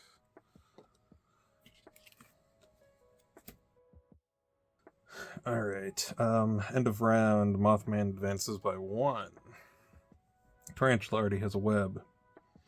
Loveland Frog puts the last card in the deck and shuffles up. Alright, so now we have Tarantula down to 1, we have Frog down to 5. We've done a little bit of damage to Mothman, but once Mothman runs out of minions, start to add up quick. Loki's going to get to do some trick stuff this round, which is nice. And hopefully we can take out at least one, if not both, of the remaining minions. And start pumping that damage into Mothman himself. 3, that's Chupacabra. Well, it seems that Loveland Frog has made the grave error of wounding the beast. So we will attack with Wounded Beast into Loveland Frog. So it's going to be a 5 into... Well, Frog is dead. 5 damage through Deception. Down to 0. That's why you don't mess with the Chupacabra. Alright, and then Wood Shuffle, but not going to bother because it doesn't matter. And then we will draw with ability. Tooth and Tail, get some health back potentially. That's nice. Actually, that's... okay. Well, Chupacabra is going to have a disgusting turn. We're going to Traveler of the Night. And then we're going to attack the Tarantula with Tooth and Tail. And yeah, unless it was exactly the cancel, that will do it. Unfortunately, it is a 1 value block, so we will not do the auto damage, which means we won't do the healing. But Tarantula is dead as well, taking 1 down to 0. And is out of here. So I did say that we were going to try to kill both minions. Turns out Chupacabra was like, don't worry, I got you. I did notice, actually, that Tooth and Tail can deal damage to friendly fighters as well. So Chupacabra could be next to 2 allies and get a bit of health from them, which would be nice in a mode like this if your allies are healthier than you. And then we will draw with ability. The Ravenous Lunge, so that can help us get some healing, possibly. Especially if we line it up into a Deception, that would be great. Deal 3, heal 2. And that will be turn. So Frog is dead, so go away. Player 4, that's Blackbeard. Don't have... sorry, Mothman, you just are really in the way of where I'm trying to be.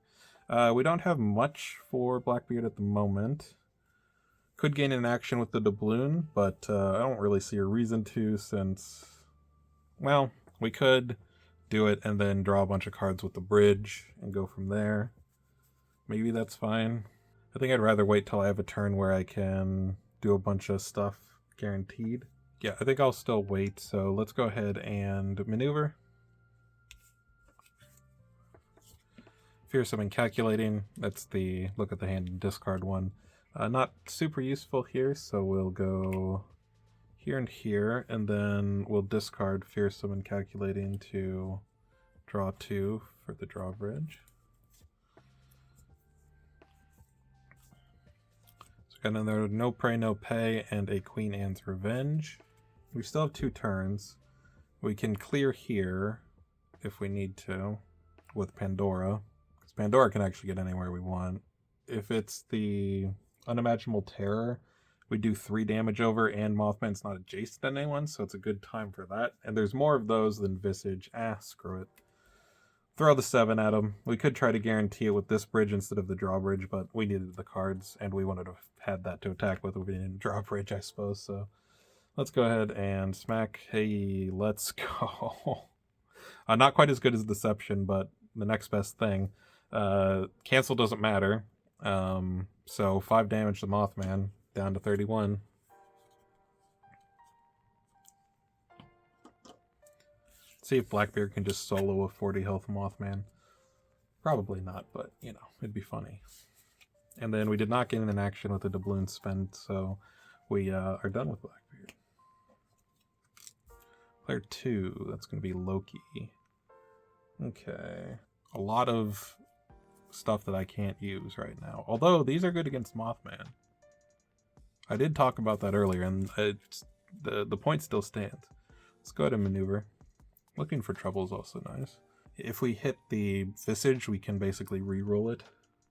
And since we have one Visage in the discard pile, we can't run into a situation where like the top 2 cards are Visage and we just have to take it and be screwed.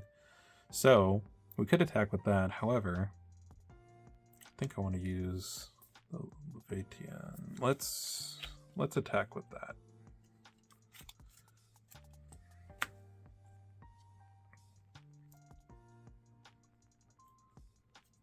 Mothman is going to block with Hoax, but during combat we reveal a card in the opponent's hand, which is just the top card of the deck. And we still have 2 of the Terrors. Oh, let's go.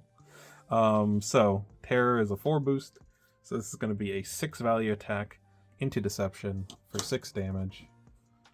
25 remaining health for Mothman. That was best case scenario. Love to see it. We have a trick for when Mothman goes. And we are reshuffling Mothman's deck.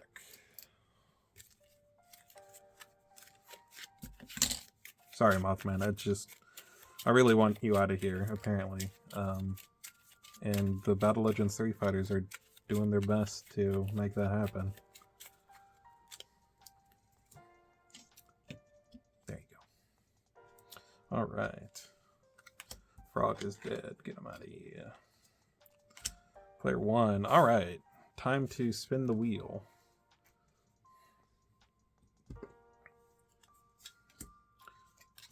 Yep, well.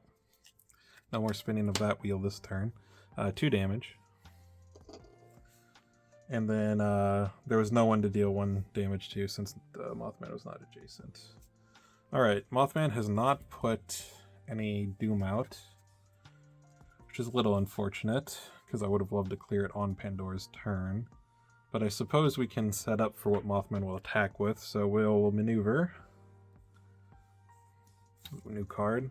Really like the art on this one, the background especially is very pretty. Hindsight. 3 value attack for Pandora. After combat, if you won the combat, return a card from your discard pile to the top of your deck. That's a very good card too. Recursion is lovely, but we're not going to attack this turn. So we will discard Malice to use the Suspension Bridge and see what Mothman's got cooking on the top of the deck. Reveal 2. Well, it's gonna discard one of those feints and keep the other on top. Could cycle through that again. Might want to. Let's see what we draw with a maneuver, because I guess we could have moved Malice somewhere, but that is Malice, right? Yeah, because the 2 Cacodemons are Malice, and then the name of the other Cacodemon card, which we haven't seen yet, but you'll see that here, I'm sure, at some point.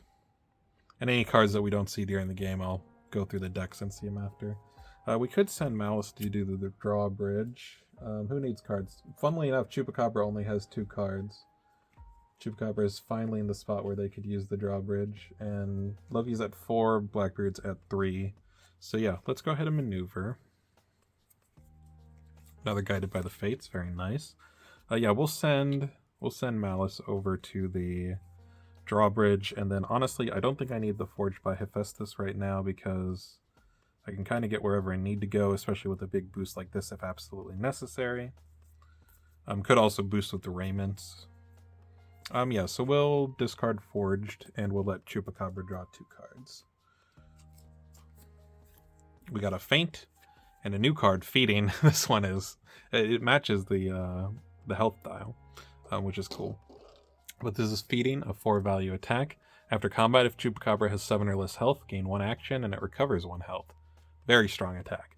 If you use your ability, this is a 4 value that draws a card, gains an action, and recovers a health as long as you're at 7 or less.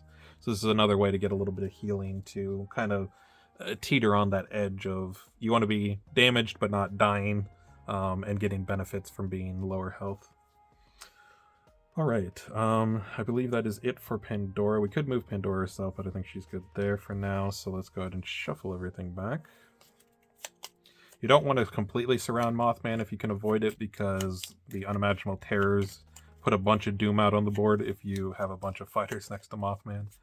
So you kind of would do hit and run with fighters if you can. Of course, fighters like Blackbeard that can attack from range are exceptional when you can have just like one melee fighter, a couple range fighters shooting at Mothman, overwhelming them. Loveland Frog, out of here. Tarantula, out of here. Mothman. And then this last card is Loveland Frog, so I'm just going to discard that now. Alright, Mothman is going to attack Loki. Loki is going to do Loki things and block with a trick. Actually, don't necessarily have to, but I think I will, because we know it's a feint, so I could just take. Is taking better? Taking's probably better. I'll take. Because if Mothman goes before Loki next round, I can block with the trick then. So we will take the feint.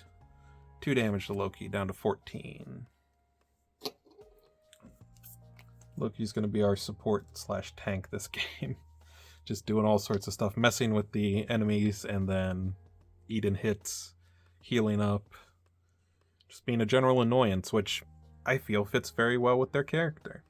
Alright, end of round. Mothman will advance by 1.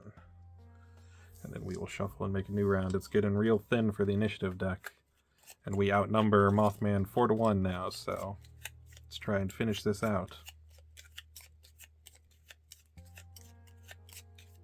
I would really like Mothman to go before Loki, and then Loki to go before Chupacabra. Well, Mothman to go before Loki, and then Chupacabra can go whenever. Because if we can put the trick on top of the deck for Chupacabra to attack into safely with feeding and not have to worry about Visage, that would be wonderful. Player 4, that's Blackbeard. Okay, what do we got for Blackbeard? No Pray, No Pay is decent. It's a card that can boost up and get past Mothman's Visage. Don't have anything good to boost with right now, we just have 2 values. You know what? Let's spend a doubloon. Let's maneuver. Give no quarters, pretty darn good.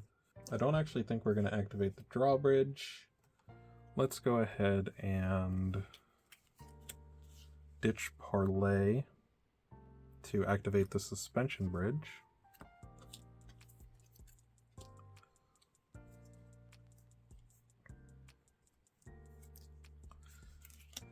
We will discard Terror and keep Doom on top. Then we will attack Mothman with Give No Quarter. We'll block with Doom. Does not ignore a value since it's not a print 4, but we do have a friendly fighter, which is Loki, adjacent to Mothman, so it's going to be a 5-1, so 4 damage to Mothman, down to 1. Or sorry, down to 21. Not quite 1 yet. And then we'll gain an action since Mothman will not spend. I'm also interested in an adventures game where the enemies always spend.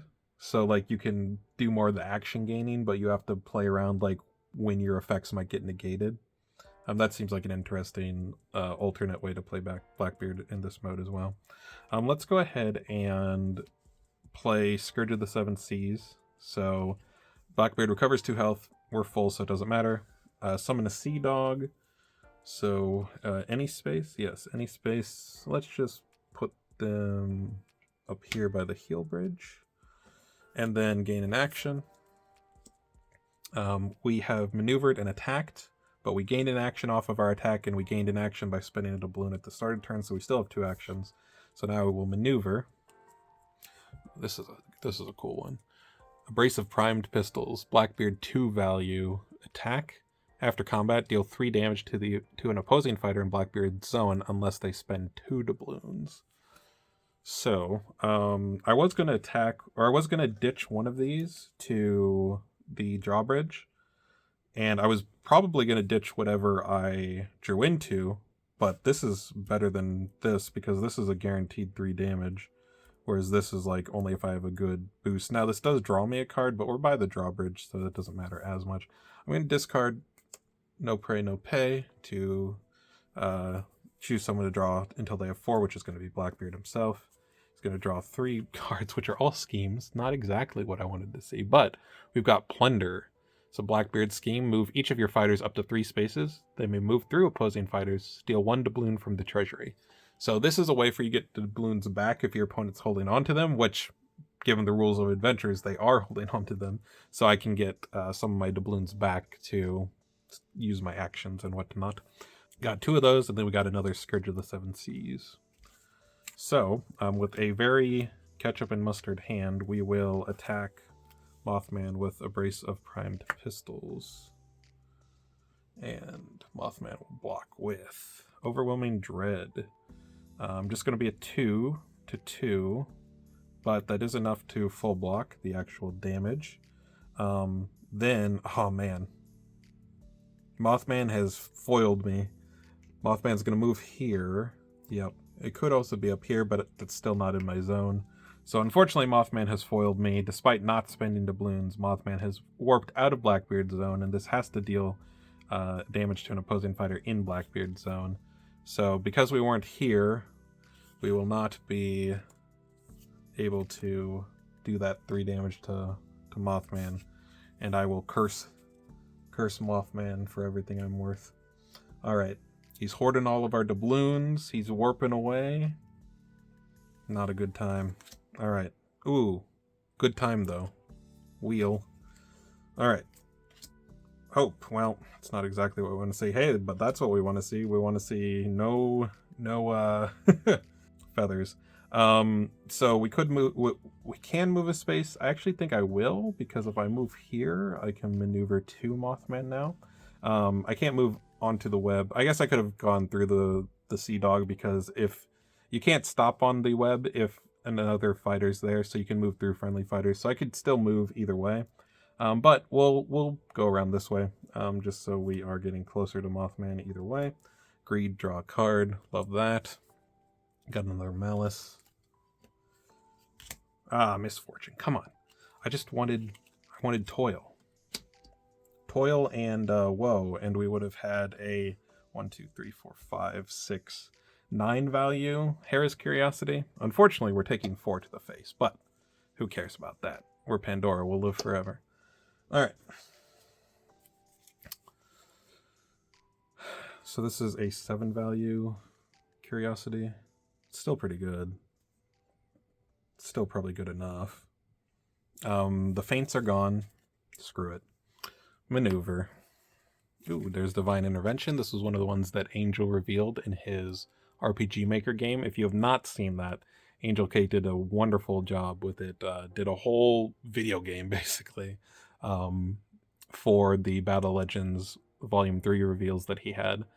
He had a bunch of references for the members of the community, as well as like inside jokes and all sorts of other stuff. So I would definitely recommend checking that out. Go to the Restoration Games Discord server and go to the Battle Legends Volume 3 spoiler channel, and it'll be pinned in there. It's called Project Nova. I did a little bit of it on the anniversary stream, and Angel talked a bit about it, so you can go back to the VOD and check that out if you're interested to hear some more insight on it. And I hope to be finishing it at some point on stream, play the rest of it. But yeah, there's like boss fights for the Battle Legends 3 fighters, and that is how you end up finding the new cards that he revealed. So very, very cool project, and very well done by Angel there. But yeah, Divine Intervention is a solid card. It's actually a pretty good block into Mothman because it doesn't get hit by Visage, and if he attacks with Terror, we can move away. But right now, we are the one attacking, so let's smack him with the Curiosity. I think it's good enough as a 7.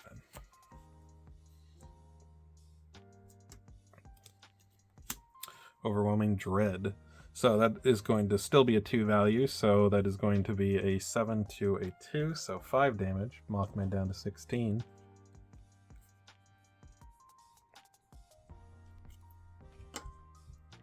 And Mothman is going to teleport. Let's have him go back to Loki. You can't escape this hell, brother. Alright.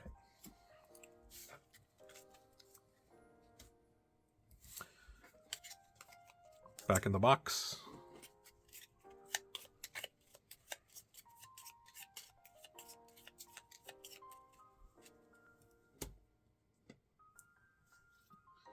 Alright, and up next is Mothman is going to attack Loki and look like a fool because Loki is going to play the trick.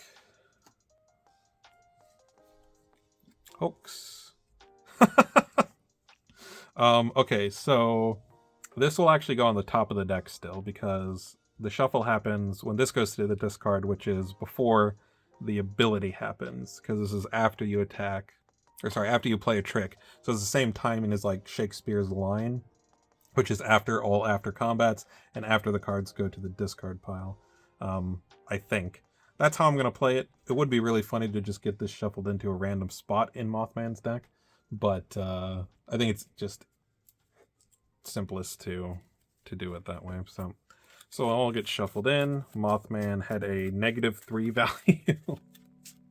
Hoax, though it technically can't go negative value, so yeah, it was a 0 that got reduced by 3. It does say subtract 3 from their card's value. So a -3 hoax. We'll go with it. Okay, and then this will go on top of Mothman's deck. All right, and then it is going to be Loki's turn. It's funny, the only way we can actually get a trick back with this is if we put 2 tricks on their deck, because they always block or attack with the top one. I think it's probably just going to be attacking with this again. Although it is kind of funny that we could attack with this and swap the other card in if it's not like Visage. But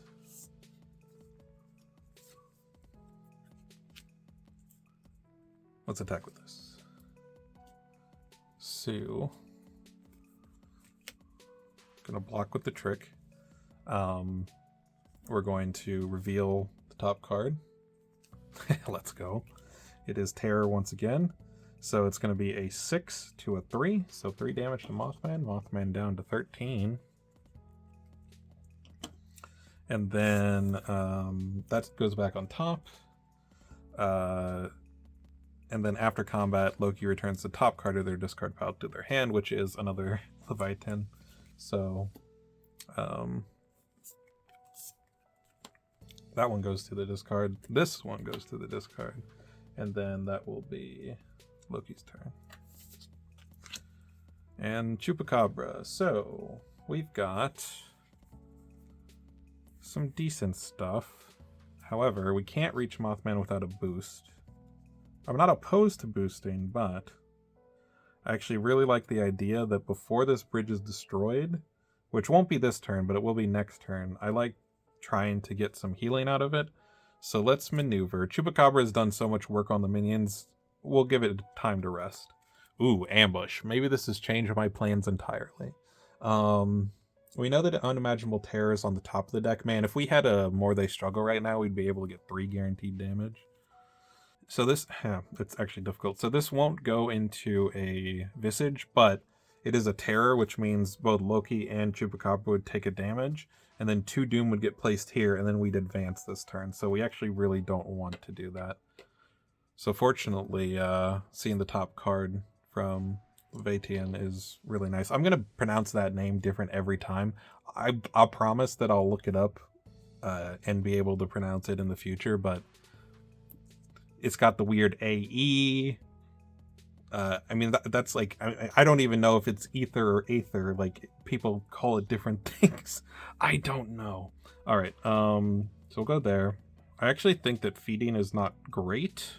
Like, ambush is way better for us right now because it avoids Visage. Probably don't need natural toughness, although it's a big boost to actually reach. Yeah, so as weird as it is, I think we're actually going to ditch feeding since 4s are dangerous against Mothman. And we will have a fighter recover 3 health. You guessed it right, it's going to be Pandora, so she can keep pulling that lever on the slot machine. And then we'll maneuver again. Hey, there's more they struggle. Where were you a moment ago? We'll get rid of Ravenous Lunge. We'll have a fighter recover 3 health and put Pandora back up to 13. And that'll be Chup's turn. So, Mothman will advance by 1, and we were guaranteed advancing this round, so we don't have to worry as much about keeping Doom clear, especially because if any Doom does get put on the covered bridge, it will move to the drawbridge when the covered bridge is destroyed. So, and we're already all up in the drawbridge, so don't need to worry about clearing it all, just beating up Mothman and getting that last 13 health gone. Blackbeard. Lots of schemes. Alright, let's play Scourge, but mostly just to get it out of our hand, because it gains an action. We'll summon this Sea Dog here, then we'll play Plunder, move each of our fighters up to 3, we'll put that guy there, we'll put this guy here, we'll put Blackbeard here, and then we steal a doubloon from the treasury. Then I'll maneuver. Got another light diffuse. I think I'll hold on to that just because it's damage. I will ditch a plunder to activate. Actually, hold on. We maneuvered. I guess. You know what? Let's boost with this. And then ditch light diffuse. Draw full new 4 cards with the drawbridge. Okay, I like to see some of these. So we've got another plunder, another brace of prime pistols. This time we're going to stay in the tri-zone so we don't get caught out by Mothman. Avasti, which is safe as long as we check with suspension bridge first, and then our last parlay, which is fine if we need to block Mothman at some point because the 3-value cancel is very good against Mothman. Alright, and then that'll be Blackbeard's turn. It was mostly a setup turn, but next turn we're going to spend this doubloon and just start blasting. Alright. Player 3, that's Chupacabra. Speaking of blasting, Chupacabra is feeling a little bit bloodthirsty after that turn of rest, so let's maneuver. Traveler of the Night. That would not have been able to reach, see, 1, 2, 3, 4, 5, 6, so we need a 3 boost. We'll ditch Natural Toughness, because I'd rather keep the more they struggle, because I'm going to attack with it right now. 1, 2, 3, 4, 5, 6. Then we're going to attack with the more they struggle into what we know is the Unimaginable Terror. So it's going to be a 6 to a 3. 3 damage to Mothman. Down to 10. Mothman is going to deal 1 each to Chupacabra and Loki. Chup down to 5, Loki down to 13. And then 2 Doom gets placed, which is, I think, the first Doom that's placed the whole game. We had the one that started there that we cleared, but it's the first Doom that Mothman's actually put down. And then that'll be Chupacabra's turn. Oh, and we will draw with ability, sorry, of course. Another Wounded Beast, 5-value block. Very nice. Or a 5-value attack, honestly. We have a feint that we'd block with before that. Mothman, is Loki being attacked, or is Chupacabra? Loki just has Levatian. Levatian. I'm going with that. Probably wrong. Let me know in the comments. Loki only has those, so I think we'll just go feint with Chupacabra. Well, this is pretty good against most of what Mothman's got going on too, but this is a better attack than feint for Chupacabra. So let's just feint it.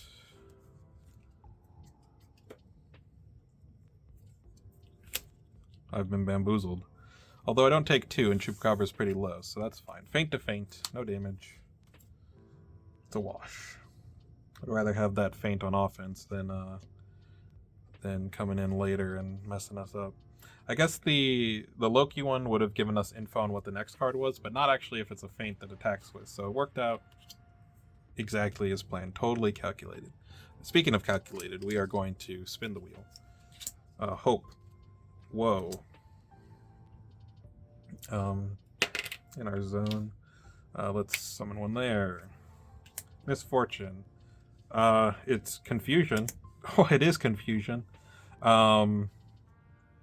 I was gonna say Confusion's the only one that that doesn't bust, but hey, we did get it. We don't currently have a Hare's Curiosity. We could draw into one though, and obviously we will. So screw it. Chupacabra gave us more for a reason. We know that this is going to bust because we were out of all of the 0 feather cards, but we take 5 down to 8. We draw a card from Greed. That's not it, but we get another maneuver to try to find it. Maneuver. Forged by Hephaestus. That's not what we wanted. Are we going in here and just being a crazy person? Probably. Guess we could go with hindsight and try to get something back. We could try to get a Hare's Curiosity back. You know what?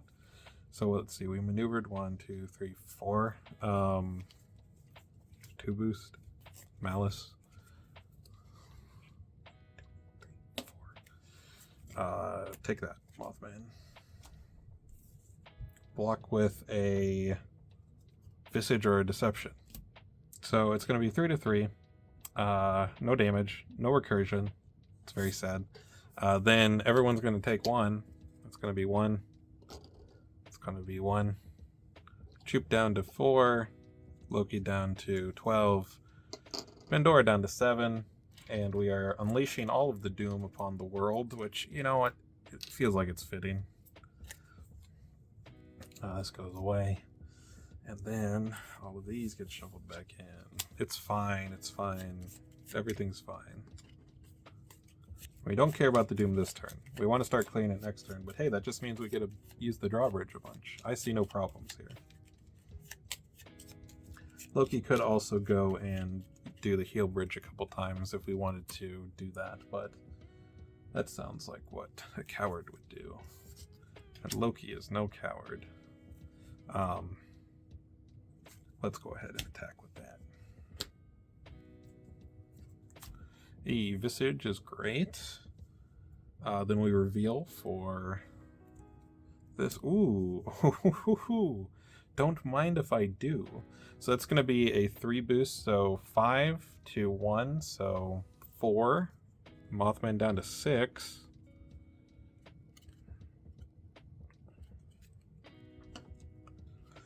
Obviously does not get the doom. This goes on top.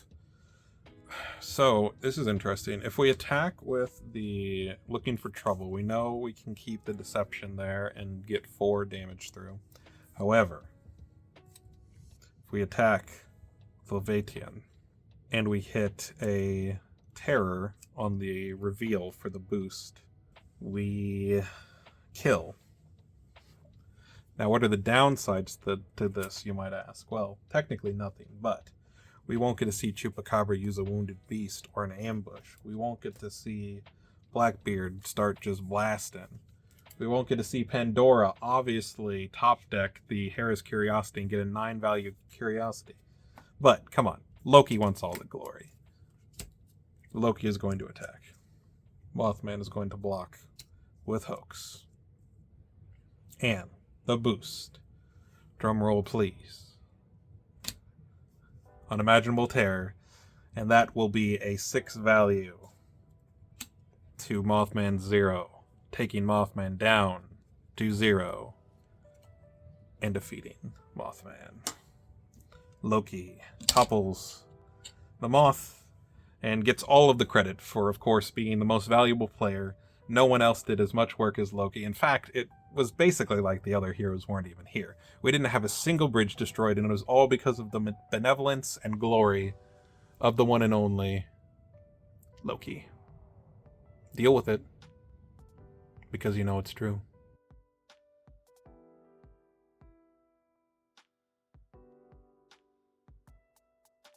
Alright, now we can look through some cards and see ones that we might not have seen during the game. Let's go ahead and look at Pandora first. Okay, so first up we've got Spite. So that's the other Cacodemon, is Spite. This is a Cacodemon card, 3 value attack. After combat, deal 1 damage to each fighter adjacent to your fighter. So again, this is one that you have to watch out for friendly fire, but it is AoE, which is always nice. 3 value attack, which is nothing to scoff at. And there are 2 copies of those. I believe there are also 2 copies of Malice. Then we've got Offering to the Gods. 2 value defense.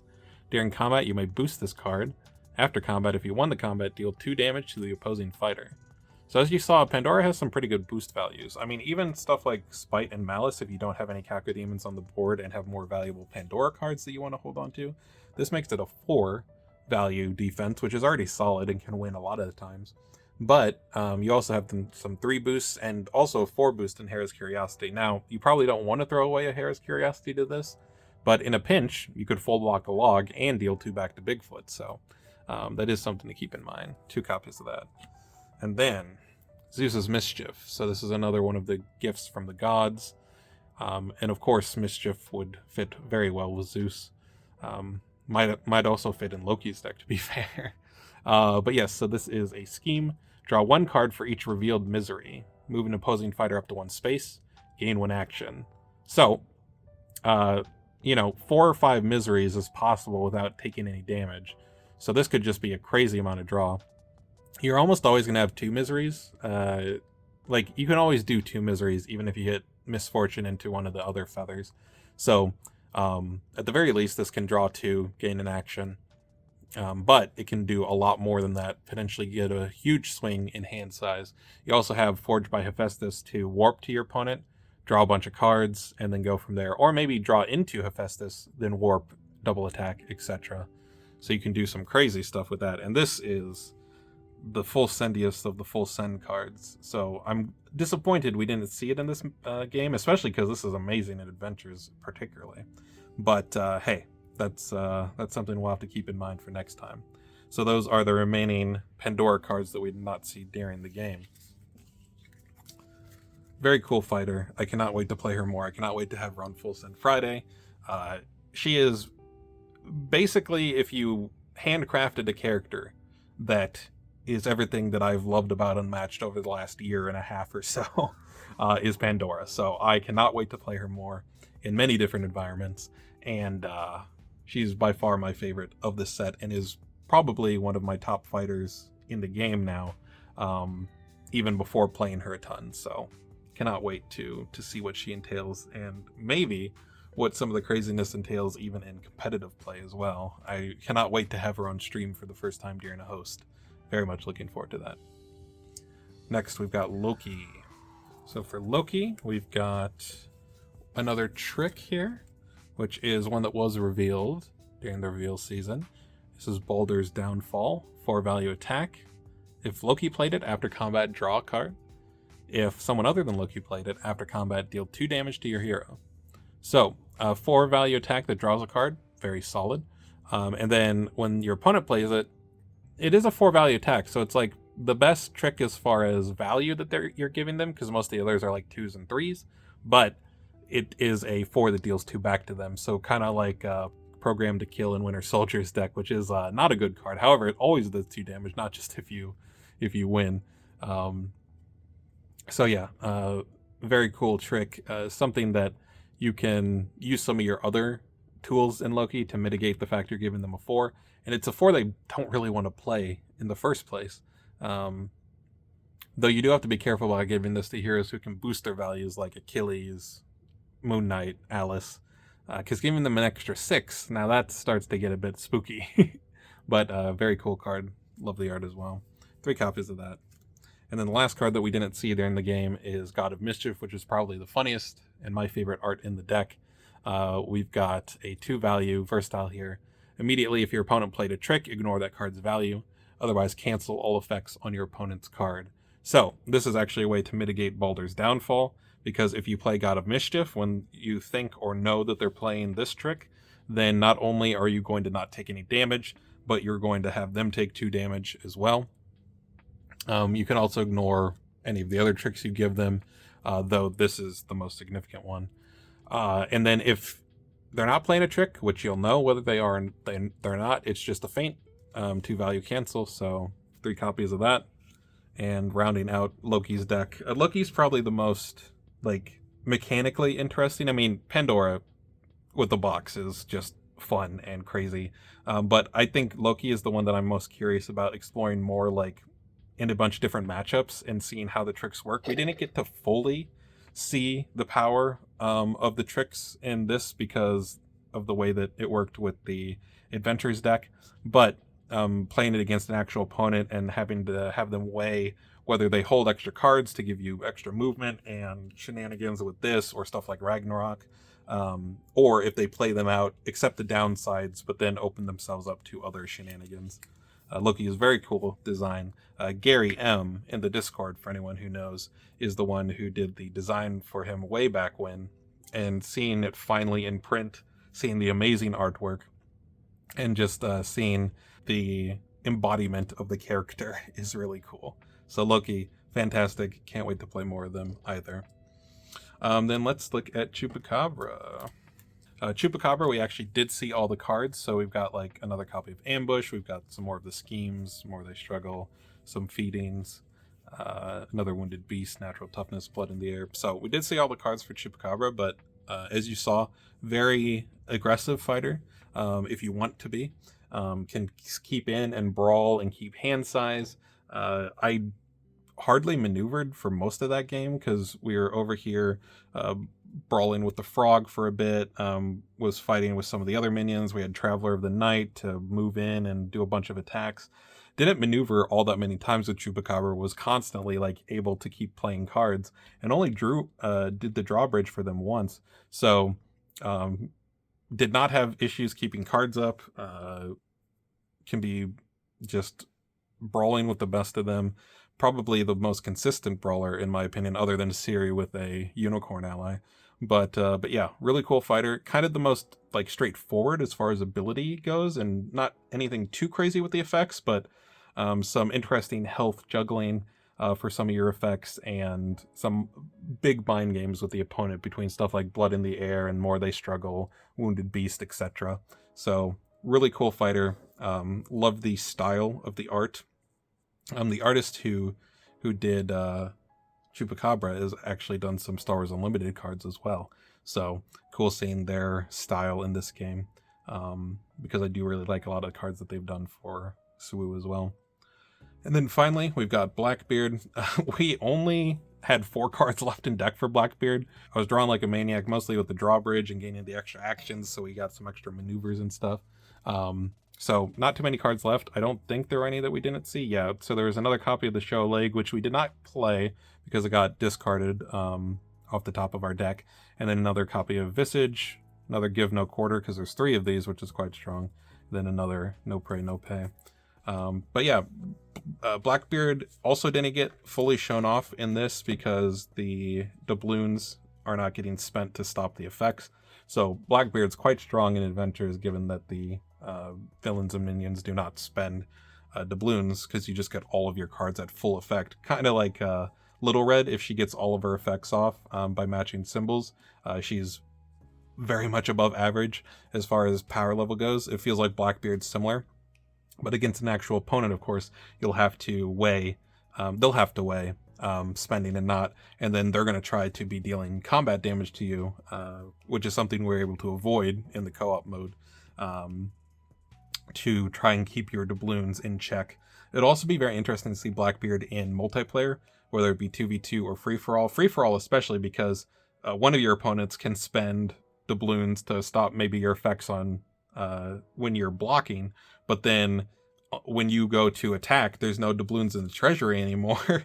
And so you can maybe hit a different opponent with like a 7 value Queen Anne's Revenge, and just even maybe negotiate with your opponents or whatever in a free-for-all to be like, hey, this person's kind of ahead, you should attack me so you can spend my doubloons, and then I can go hit them with this giant attack. So there's all sorts of like interesting things you could do with that in multiplayer that opens them up even more. But even in 1v1, there will be some interesting decisions, and you can kind of finesse your timing on stuff to make your opponent maybe want to spend on one effect, and then that opens them up to not being able to spend on a second one if you can like set up double attacks or action gains, etc. And we saw a few of those in the deck, and you even have it built into your ability to spend a doubloon to gain an action for a turn. So yeah, really cool fighter, very interesting resource system, and cannot wait to see more of how that plays out.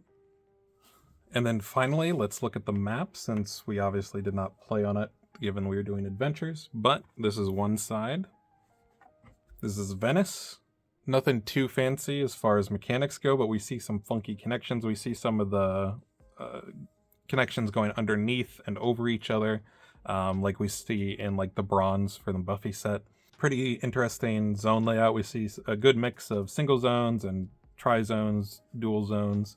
I played a little bit of this map during playtesting, and it was always a real solid map, good for both 1v1 as well as multiplayer. So it's a really solid map, and I'll be interested to play on it more, especially for stuff like Full Send Friday, and see how it feels. And then on the other side, we have the map with the mechanic, and that is Santa's Workshop. So, you'll notice a couple things. One is the one-way paths, which are returning from previous sets. But then there's also these spaces, which are the conveyor belt. And the way that this works is any fighter who's on one of these spaces at the end of a turn, it doesn't have to be their own turn, it could be either player's turn, or if you're playing multiplayer, any of the player's turn. At the end of each turn, all fighters that are on the conveyor belt will move to the next spot that the arrow is pointing to. And then once a fighter is here, and it's the end of the turn, then they will get launched by the present catapult here into the big bin of presents. So you'll be able to place your fighter. Whoever controls that fighter will place their fighter in one of the yellow polka dot spaces here in this zone. And it can be in one of these two spots here, since that's still in the zone. So yeah, that is the Santa's Workshop, and I gotta say this mechanic is a lot of fun, and seems like it will make for some very fun full send stuff as well. So yeah, that's the two maps. I love that they're doing the two maps again, with the sets moving forward. Just having a ton of map variety is great, and seeing new mechanics and stuff like this, as well as old returning mechanics like the one-way paths, is always fun. So yeah, that is Battle of Legends Volume 3. I cannot recommend this set enough. It is a ton of fun. All four of these fighters are great. Great balance within the set, great balance with these fighters outside of the set, and a lot of fun both in 1v1, multiplayer, and co-op. So again, check the link in the description if you want to order this yourself. Sets will be shipping out very soon from Restoration's web store. Thanks for watching, hope you guys enjoyed, and I'll catch you next time. Peace.